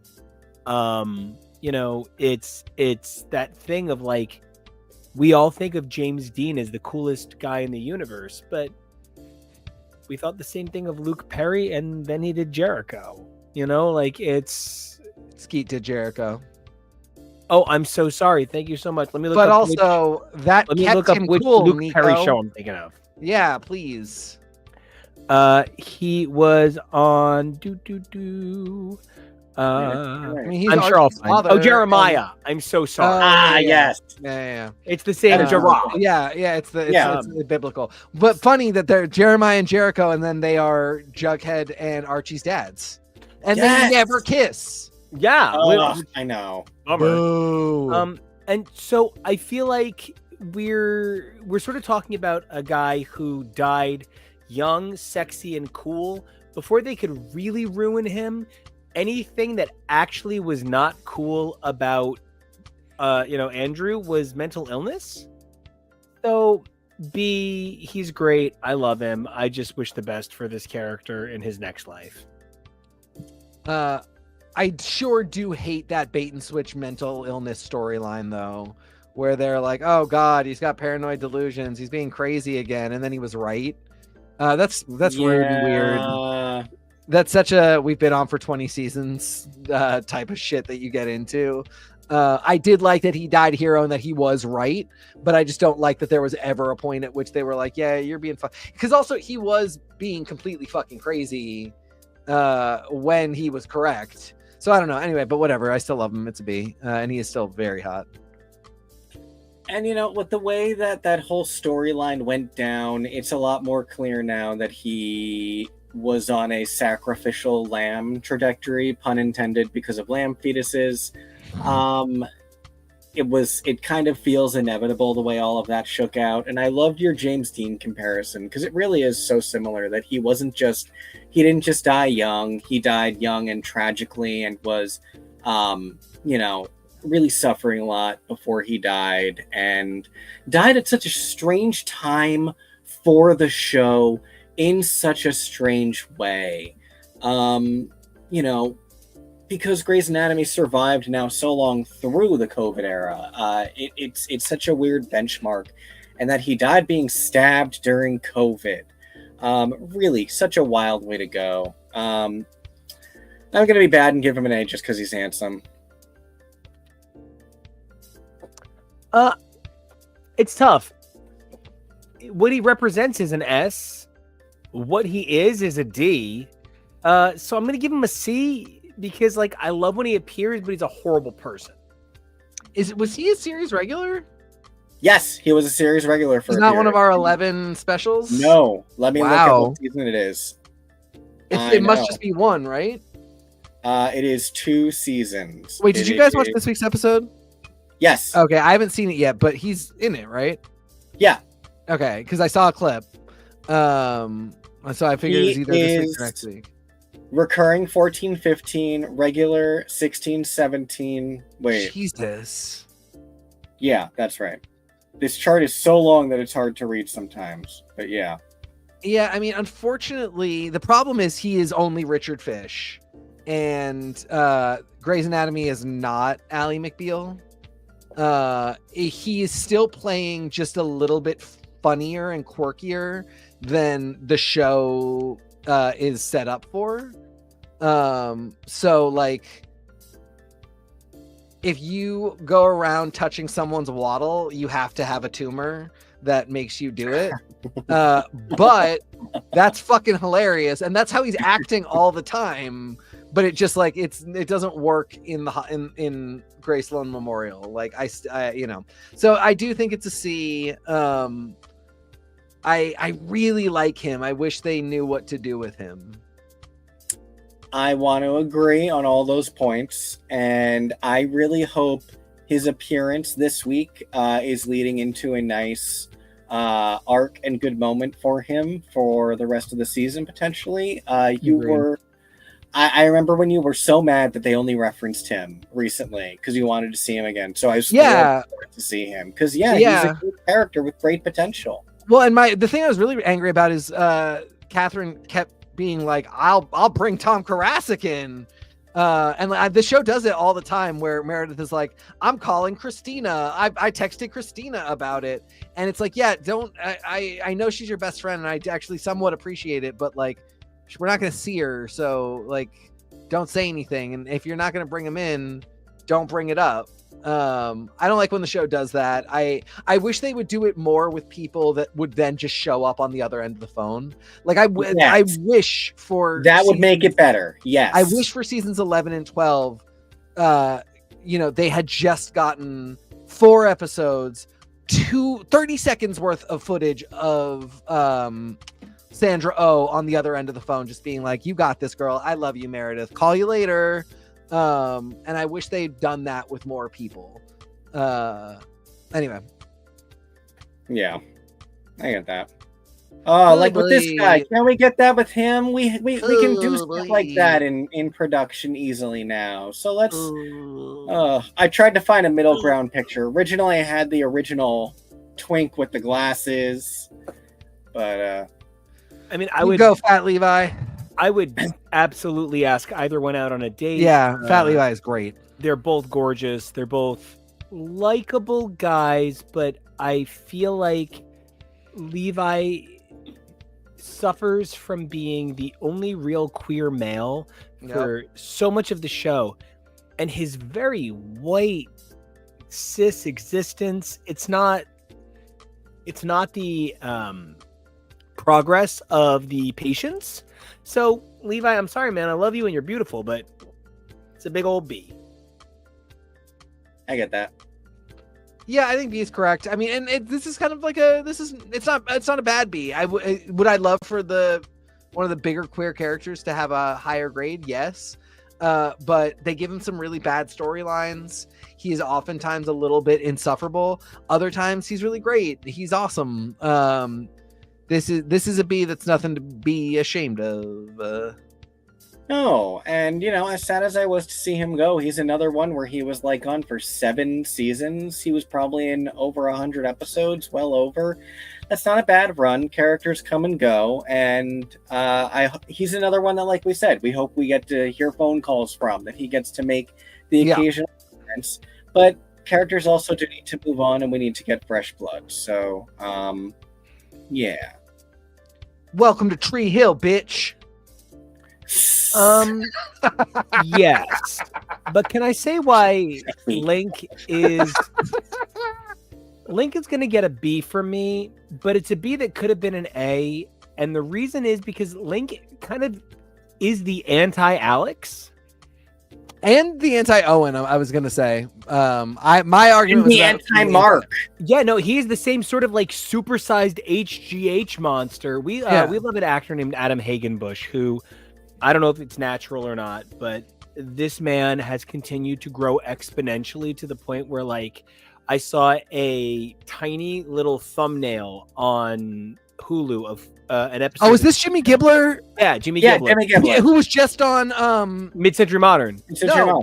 Oh, Yeah, and High Potential. And High Yeah. Potential. Thank you. That's what it was. And he's Yeah. getting having a good year.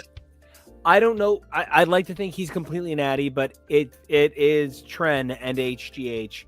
He's kind of literally beginning to hit a point where he's so big he doesn't look like a human being in the same scenes as other people.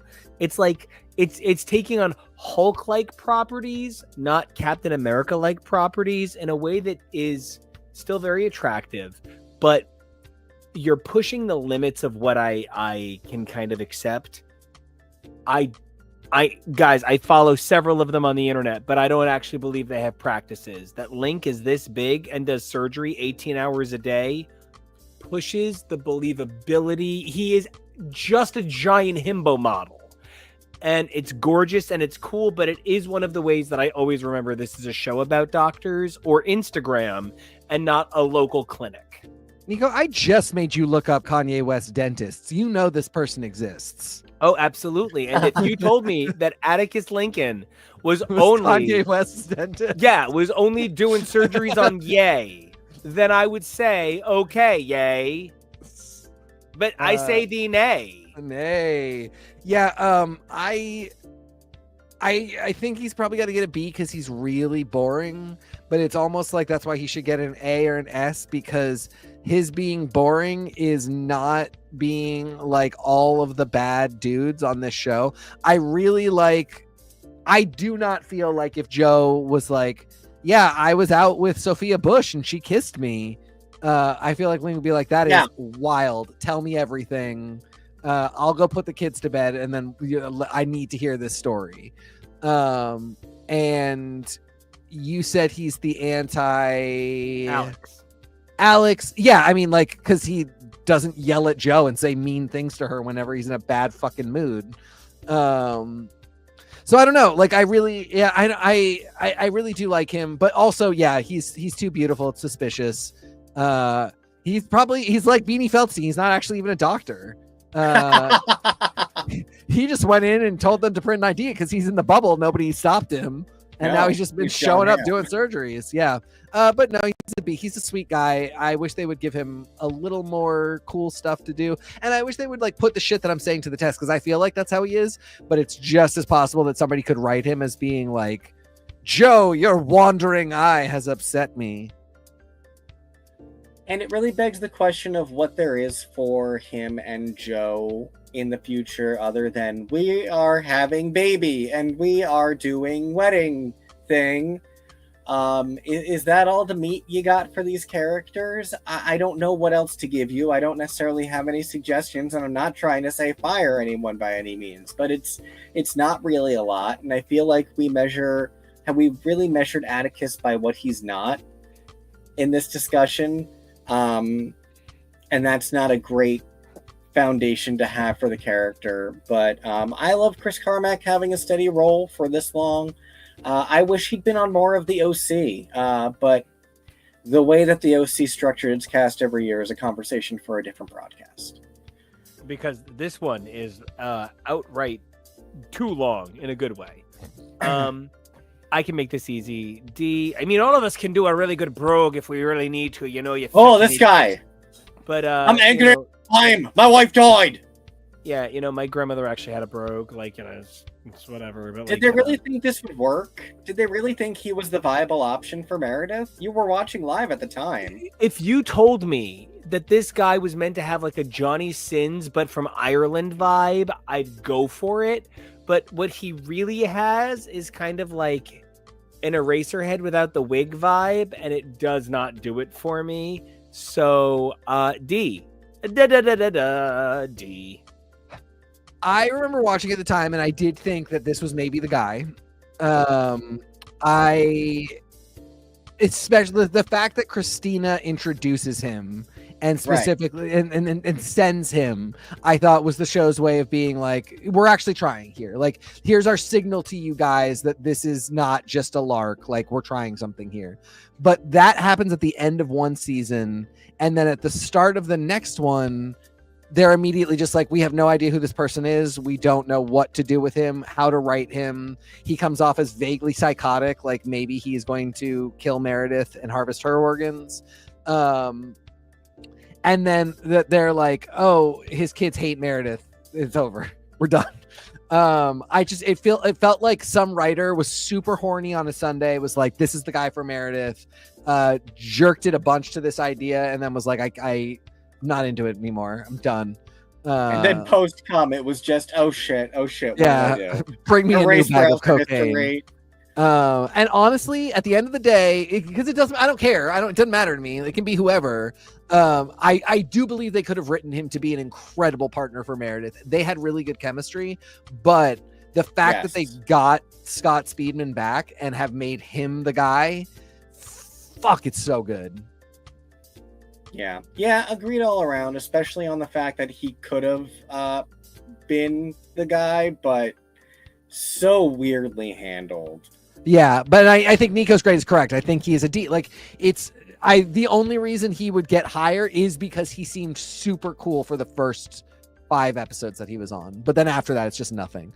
Oh God, Winston. It's tough. Again, so cool when he starts. Yes. And so exciting as a character archetype. He is this young, brilliant doctor who is not afraid of women who are stronger than him. He's the anti-Burke. He shows up. He's like, cuck me, like, you be mommy and teach me things, and I just will worship you. And the fact that he is such a rare thing, which is a black man who is not afraid to show vulnerability on television, which is predominantly written by white men who are seeking to show black men in a way that they see black men.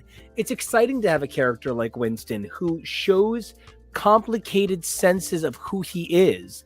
But the other side of that is, because he's complicated, sometimes he sucks. So C. And I think C too. Also, like, he's sucked for almost 2 seasons now. And it used to just be he was complicated. Now he just sucks. And like, give the guy a win. Like, sometimes it's not even the character's fault, but it's unpleasant to watch. Like, why didn't that mom just say yes to the date? The fact that she's like, no, my kid knows who you are now. So, and she kind of vaguely said it like, no, it's only hot if my kid has no idea that you exist. I don't know. Like, his life sucks. He's boring and sad. It just feels like he literally only existed to worship Maggie. And now that Maggie is gone, he has nothing. And I love that he worshiped Maggie. I thought that was such a cool storyline. But the fact that they had nothing more for him when that was done, yeah. And, when Alex left, it's weird because I don't know that they did it on purpose. It feels impossible that they could have. But now in retrospect, it does feel like Atticus was always this thing in the background for if Karev left. Yeah. That they would end up together. And so at least there was something for those characters, for each other. But, Winston marrying into the family and then being divorced out, it just sort of created an awkward vibe. Hopefully they find something to do with him, because again, he's really a great actor, but you kind of need to do that or ship him off. Nick. I did not realize that I was going to give one man an S, but I am. S for Speedman, baby. I love this character. Yeah, I am very resistant to characters that bear the name Nick. As somebody who is named Nicholas. Laugh, Tim, but you get it. When you have a very common name. It's very funny because you're Nico all of the time. And for literally the first year I knew you, you were only Nico. And you are only Nick to me. Vaguely because I know that it did used to be something that you were called more. And the fact that one of your partners calls you Nick. Yeah, Rich calls me Nick and Nicholas. And when I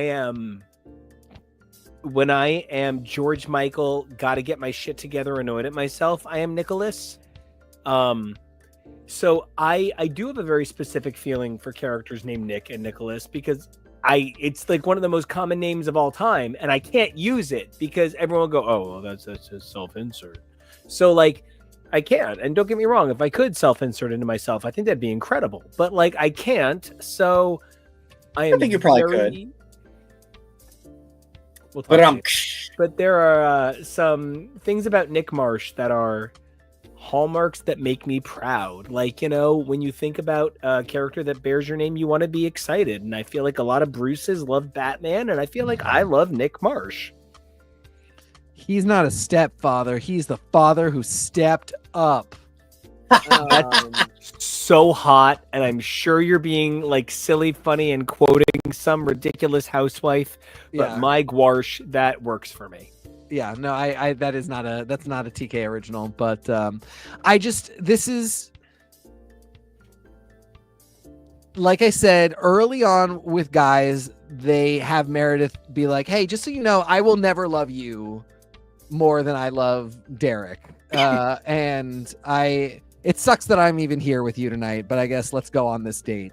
And because she meets him when Derek's still alive, right? I don't think so. Let me right check. After he dies? I thought it was right after he died.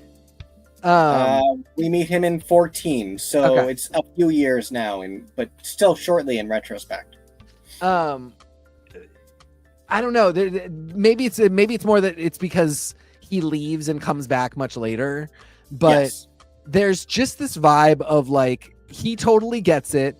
It's not even unsaid now. It's that Meredith's vibe has changed, and she met somebody who like kind of understood that she'd had the love of her life, but then they took some, like they didn't see each other again. And now, like, it's not just that there's distance and it's a different, I don't know, just everything about him is so good. And the fact that he fights with Meredith in a way that Derek also would not accept everything that Meredith did as okay, but sometimes he would be so browbeating and terrible. And like a lot of the language they used was like very much of the time and of the writers that were in the room then. And like, there's this whole fight that they have where she's like, because he's like, I said I wouldn't leave. And she's like, even when you hate me. And he's like, even when I hate you. It was such a weird thing, but the way he fights with her is just like, all right, if you're going to be like this, I will leave the room. Like, if this is what you want to do, you can do it. And if you want to compromise with me, we can compromise. And if you don't want to, like, I can walk out the door for tonight, or like, if you're breaking up with me, that's fine too, but I'm not going to be treated this way. I don't know. He's just so fucking cool. He's handsome as shit, and he loves Meredith. And they never show him with the kids, but I bet he's great with the fucking kids. And he was one of the people that recognized Zola with those tests to be a genius. Yes. And I just think he's great. It only bums me out that it's such a good time for Ellen Pompeo to be on the show less, because it means that he probably should be on the show less. But I wish he were on more, because Scott Speedman's the shit. I love him. I mean, yeah.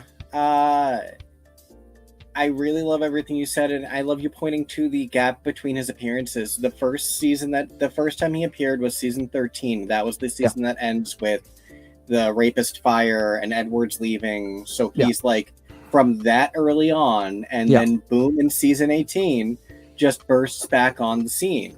I think so much of what you're saying is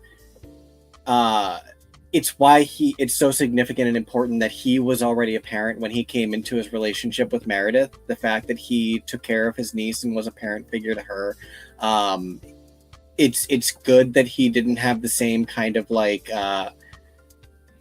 tragic past in the same exact way, but that he has his own world experience that they make sure to always keep in consideration. I don't know. I hope they're making moves this season that we might end up seeing more of him. He is fantastic, and he is an S. And now here we are into the new class, standing at the edge of tomorrow today. I used the same group shot for all three of them, so that's why half of Yasuda's face is in Luke's. I don't know, man. What, D's across the board? Like, kind of. I mean, like, not A's, not S's. Nobody's getting an S. No, and that like, is fair. she's no Edwards either. Like, I don't know what to do with Griffith. I think maybe B if I'm feeling really generous, but like, I haven't felt B about her since she started getting ready to go get married. Oof. It's just been Like- shit ever since then. You know, one of the things about Griffith that I think is complicated is she's meant to represent another generation of fans.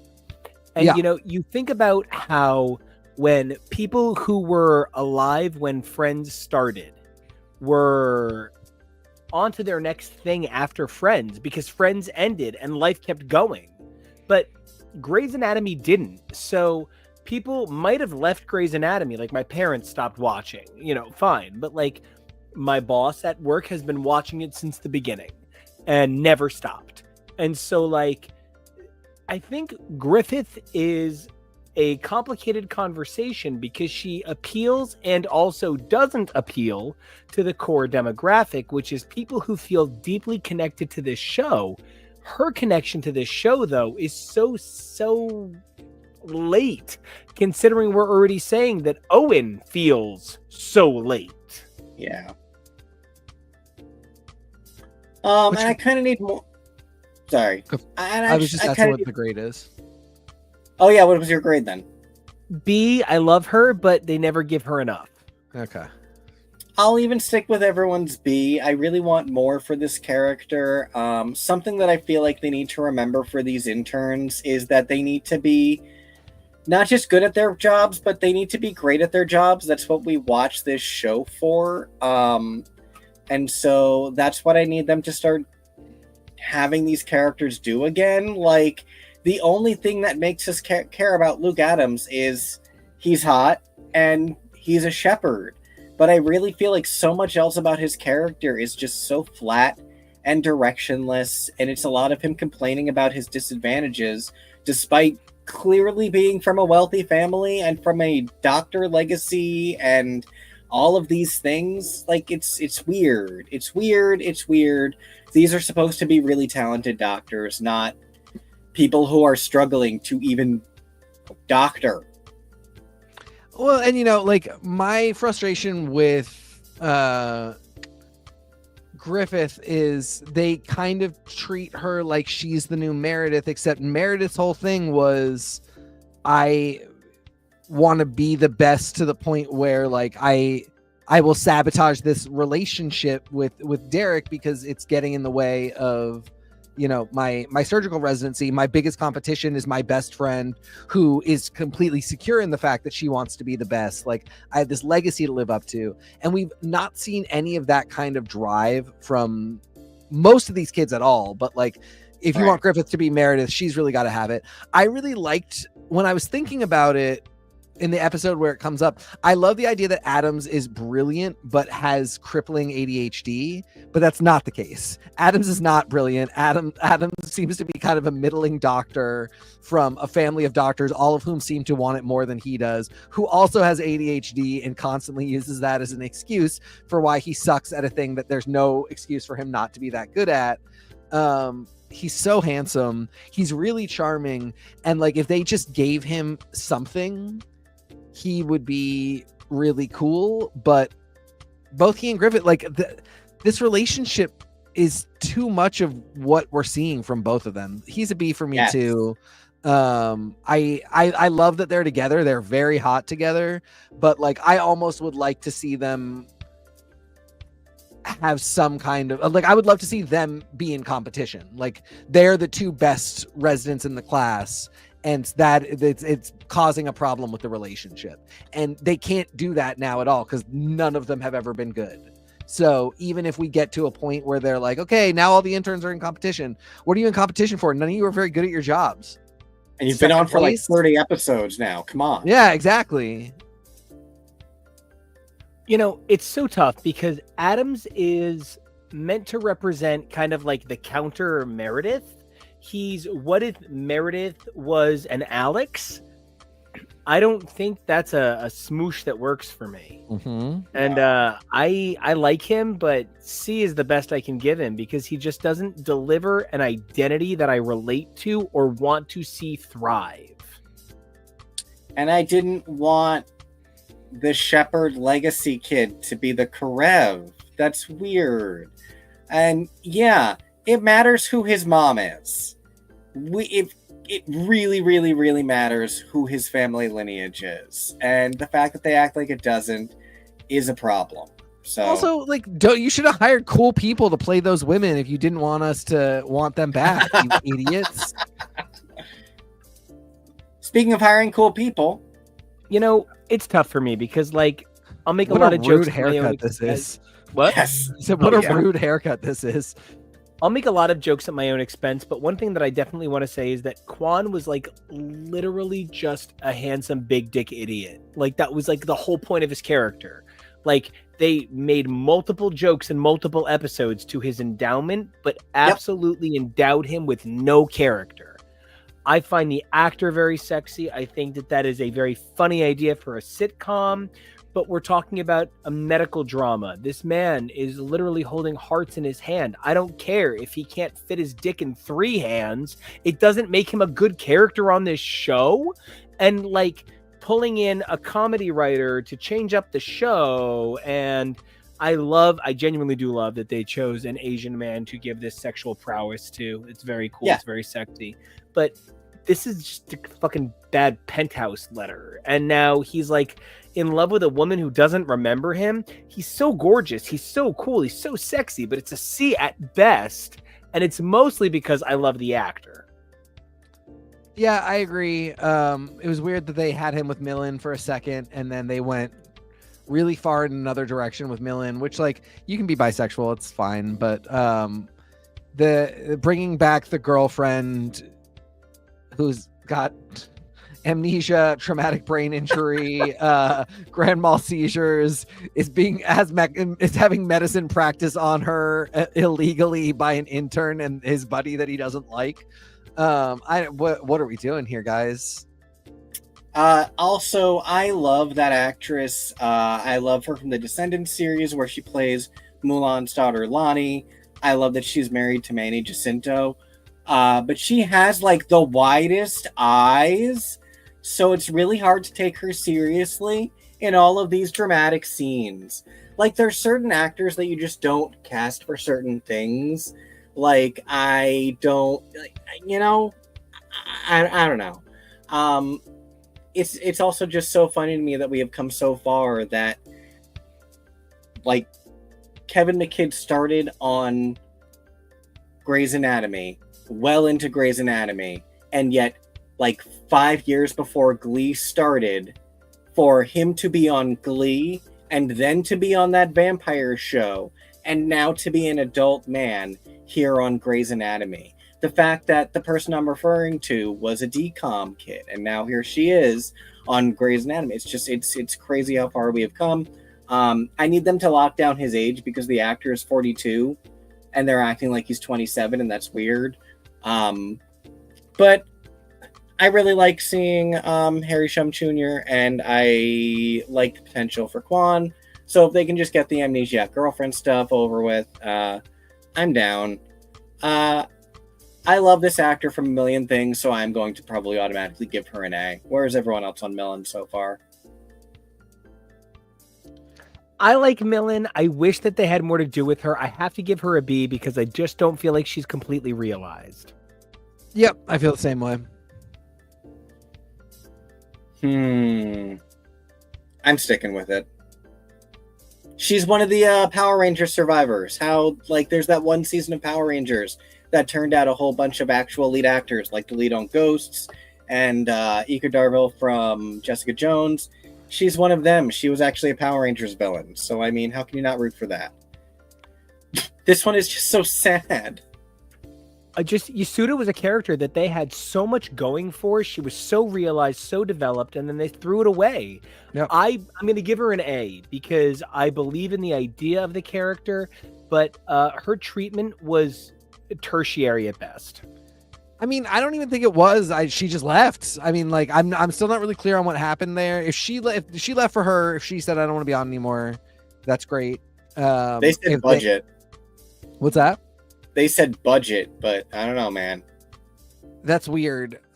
She would not be the one I kicked off for budget. Same. Because the thing is, it really felt like when the show started, they were saying Griffith was the Meredith, and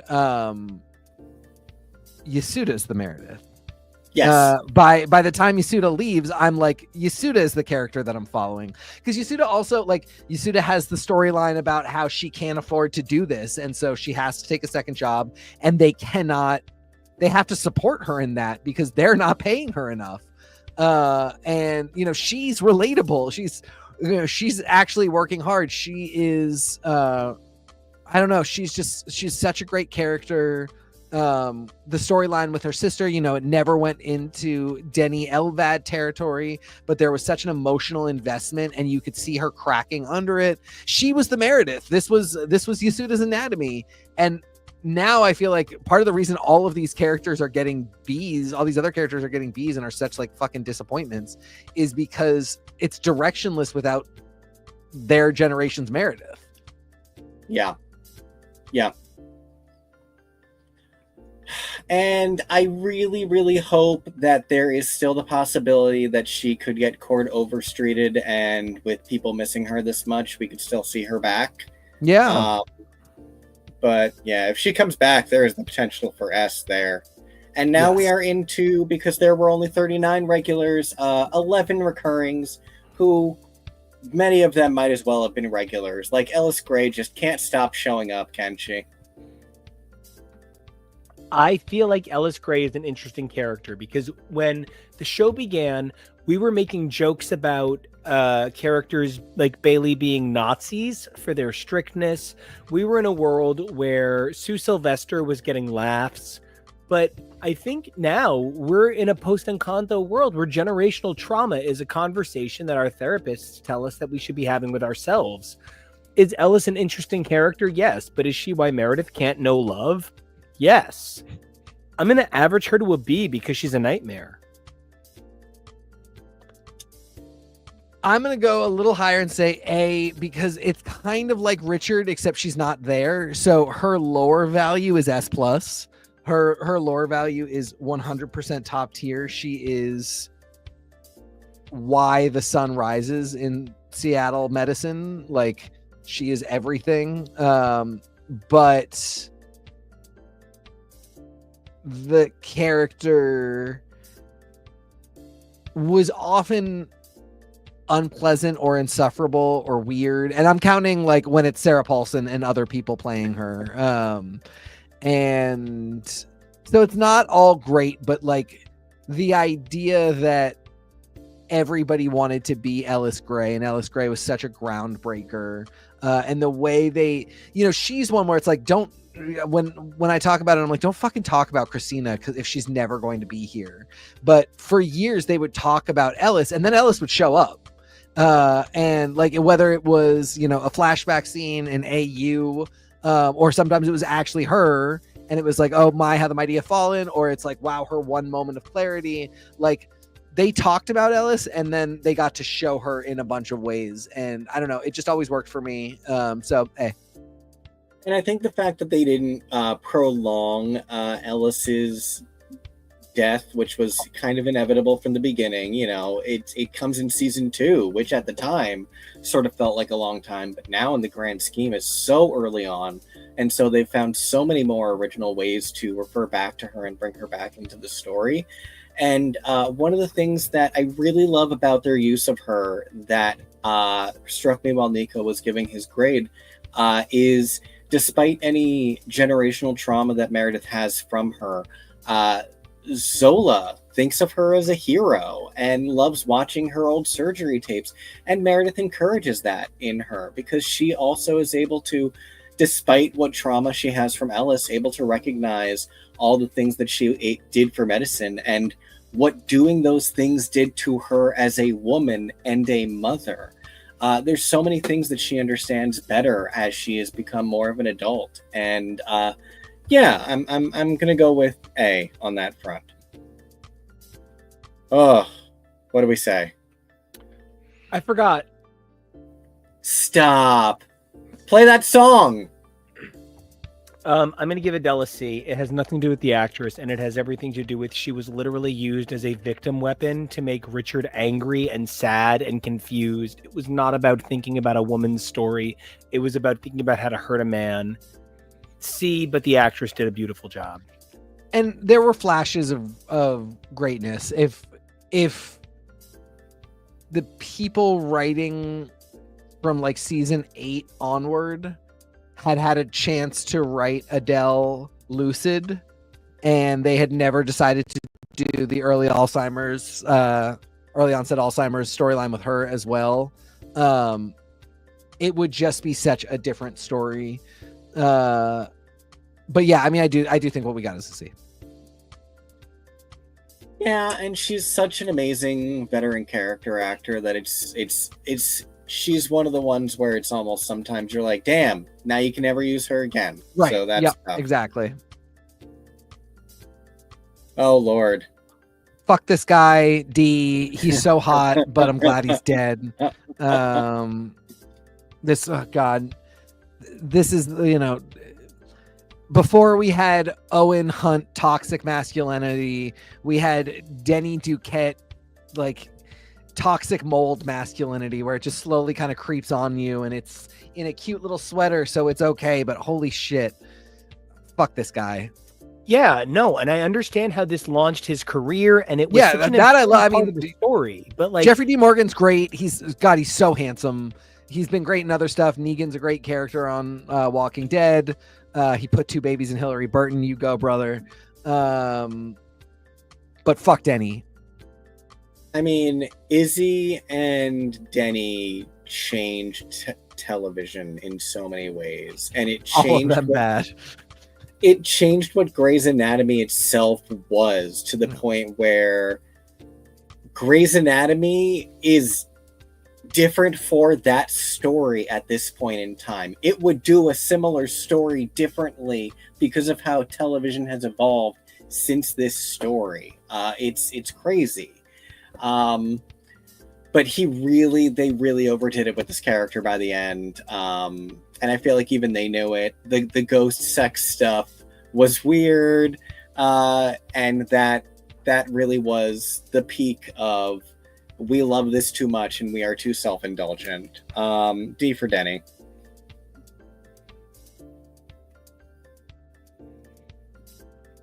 I included, what's his name?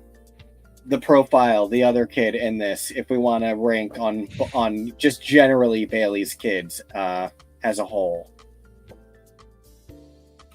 What's his name again? Mike? I love Tuck. And one of the things I love about Tuck is that they're willing to show the complicated nature of growing up with not your birth father as a major focus in his story. I love Tuck. They did some weird things with him over time, but ultimately he is such a great character on his own that is realized without just his parents. So what's that for you? I think he's a B. I would love to give him an A. There's just not enough. Yeah, I went with B because there's nothing wrong with them, and they do occasionally do some cool stuff, but like, all of the kids will basically be B's unless we get something happens with them. They're fine. Another person you should have included the F tier for.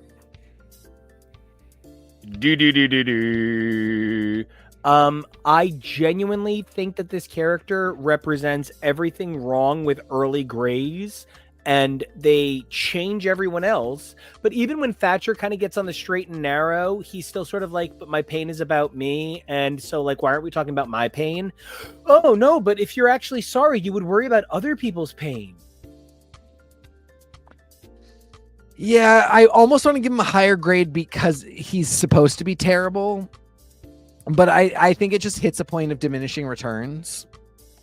He's supposed to be terrible, and he does a good job at it. So he does a great job. I mean, this actor is so good. You know, he's fantastic. On Scandal, he has a much bigger role, but still a really terrible person. And they're like Thatcher is just an emasculated, sad, never. You know, he's basically an incel, but from a generation that didn't have incels. The character that he plays in Scandal is actually really frightening and a bad guy and like very powerful and constantly in conflict with Olivia Pope. But I mean, so which shows a lot of range for the actor who can do both. But like, I'm going to give him a C because again, like he's there for a while to just remind Meredith that he sucks and that she has to deal with that. It does go on a little long and it hits a point of diminishing returns. I think by the point that he hits Meredith is, you know, I get what they were doing. And again, like there's no part of that story that's like, well, we get it. He's grieving. It's just completely bad. But like, it's also just like, maybe we didn't ever need to see it for any reason. You hiccuped my wife to death. Should have taken 10 slow sips of water, you idiot. Is it too early to give Zola an S? Yes. Fine. Zola is great every time, but every time she does the exact same thing.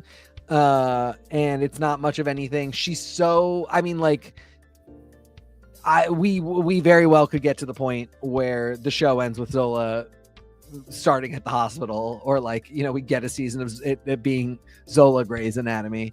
But she's not quite there yet. She's really fantastic. This actor is really great. I will, because I love her, go with A. But I think even that is generous because, like Tuck, she just hasn't done a single thing. Like even Tuck has had some like kind of storylines, but Zola's always like, "Oh no, storyline is happening. Should I call the ambulance?" And then she's not there anymore. Fair. So one of the things that I think about Zola when I think about Zola is that because she's a young black woman, she's automatically at a more unique position than a lot of other characters, because as a culture, we are sort of afraid of showing an intelligent young black woman. I do hope for Kevo, like the idea he has that she takes over the show happens, but I am kind of with TK that she just hasn't done enough. I'm going to give her an A because I love her, but yeah, no, I'm also going with A. I can't actually justify S yet. Can we justify S for Catherine? Yeah, done. S all the way. Best hero, best villain, best penis doctor, best dancer, best director, best producer, you name it. Yeah, I'm going to give her an A. And here's why I can't give her an S, because she doesn't just serve the role of the villain. She serves the role of the hyper villain. Her villainy is so extreme, and then they quickly try to pull her back and make her good again. That's just kind of a hard balancing act to follow at times. I definitely hear that. And it really is the fact that it goes back and forth so much to the point where I thought she was still in villain mode from early in the season, but I don't think she is anymore, except maybe she is, and they just forgot for a little while and will remember soon. It's weird, and it's tough, and I don't love that about the character. But she's great, obviously, and I love that she's one of the most regular directors on the show. I think that's brilliant. I love Taryn. Bringing Helm back was such an important part of the show because she was so lost, and it reflected an audience understanding of her lostness. I give her an A. I really love her. I gave her a B just because I love that they brought her back, and I love that there was a whole storyline about like, oh, we failed this person, let's get her back. But they still have not done anything with her. She also could be the new Grey. Like this, it could be Helm's Anatomy. She's been around for so long. This actor is great. She's cool. She has like a very specific style that you could work around, but they're not doing anything. She shows up in so many scenes, and she's just like, on it, boss, and then leaves. And that's I just do more with this person. She's very talented.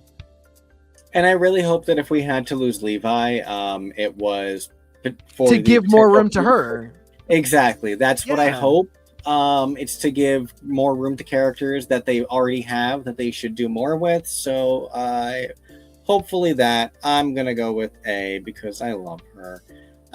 Carina De Luca. I miss her so much.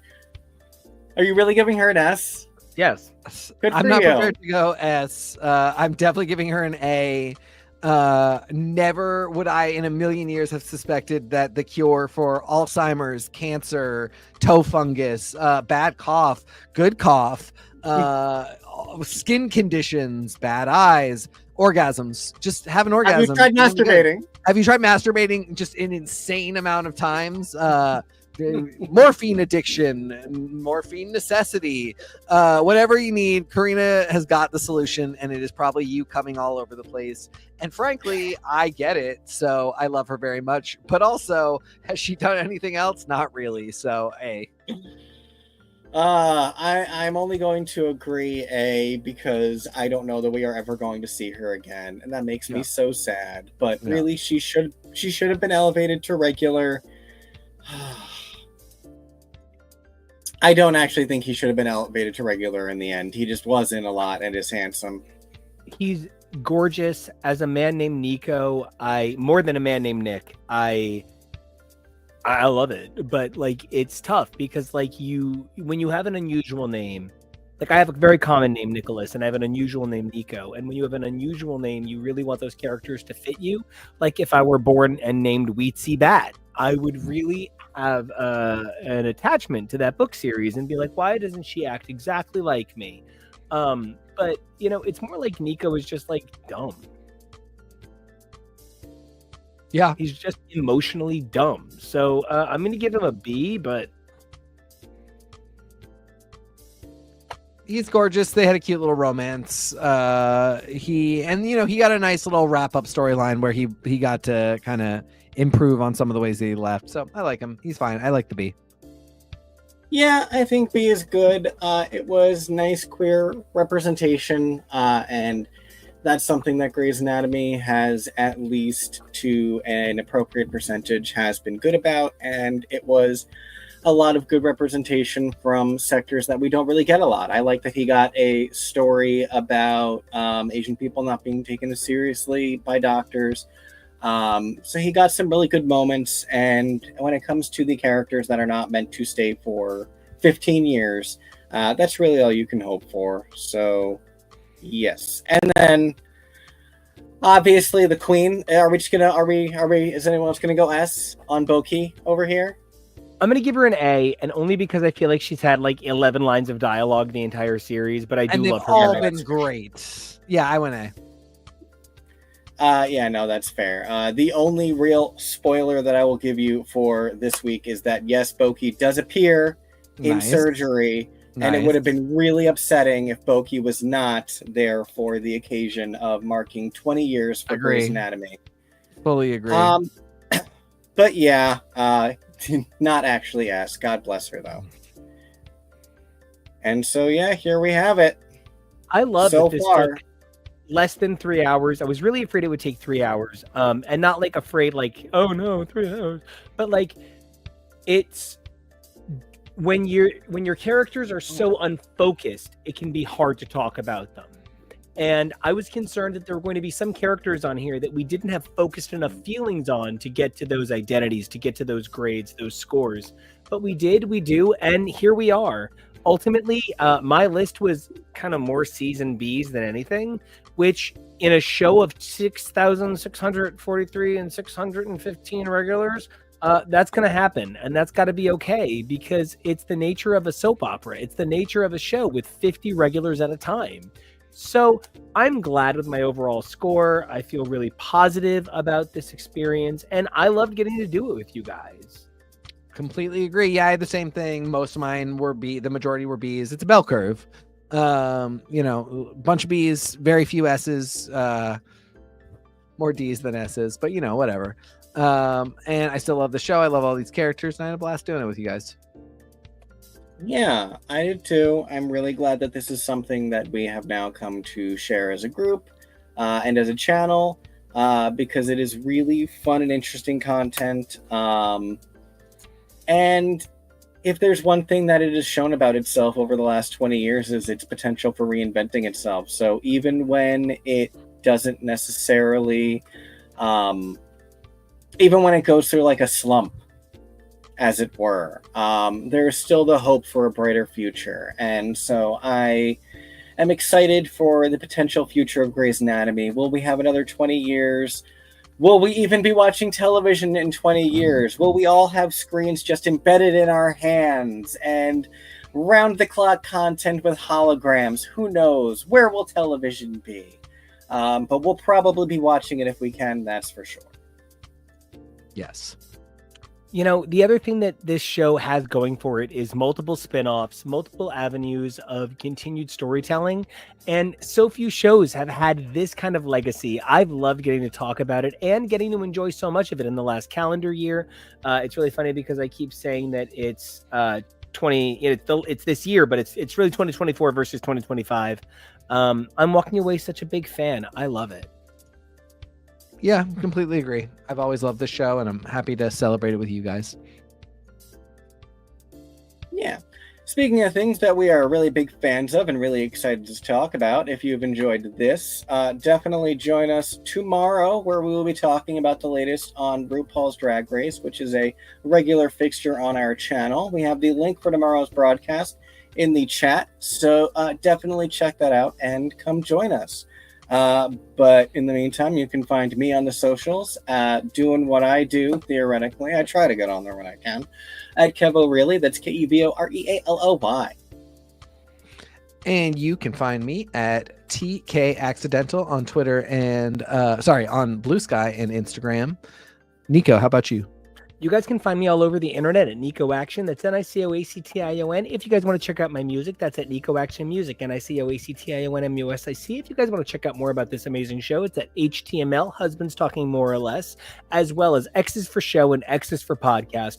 We love hearing from you guys and we love interacting with you. Comments make our lives, likes make us so happy, and subs, that's the magic. But there's 3 things you guys could do for yourselves that would mean the world to us. Number 1, please stay safe. It's a crazy world out there. But number 2, be brave, because who you are, despite that fear, that's what's incredible. But number 3, evolve daily. Who you were yesterday is Boki. Who you are today is Amelia. But who you are tomorrow, that is Meredith Grey. So until we come back, you stay an S-class motherfucker. We love you.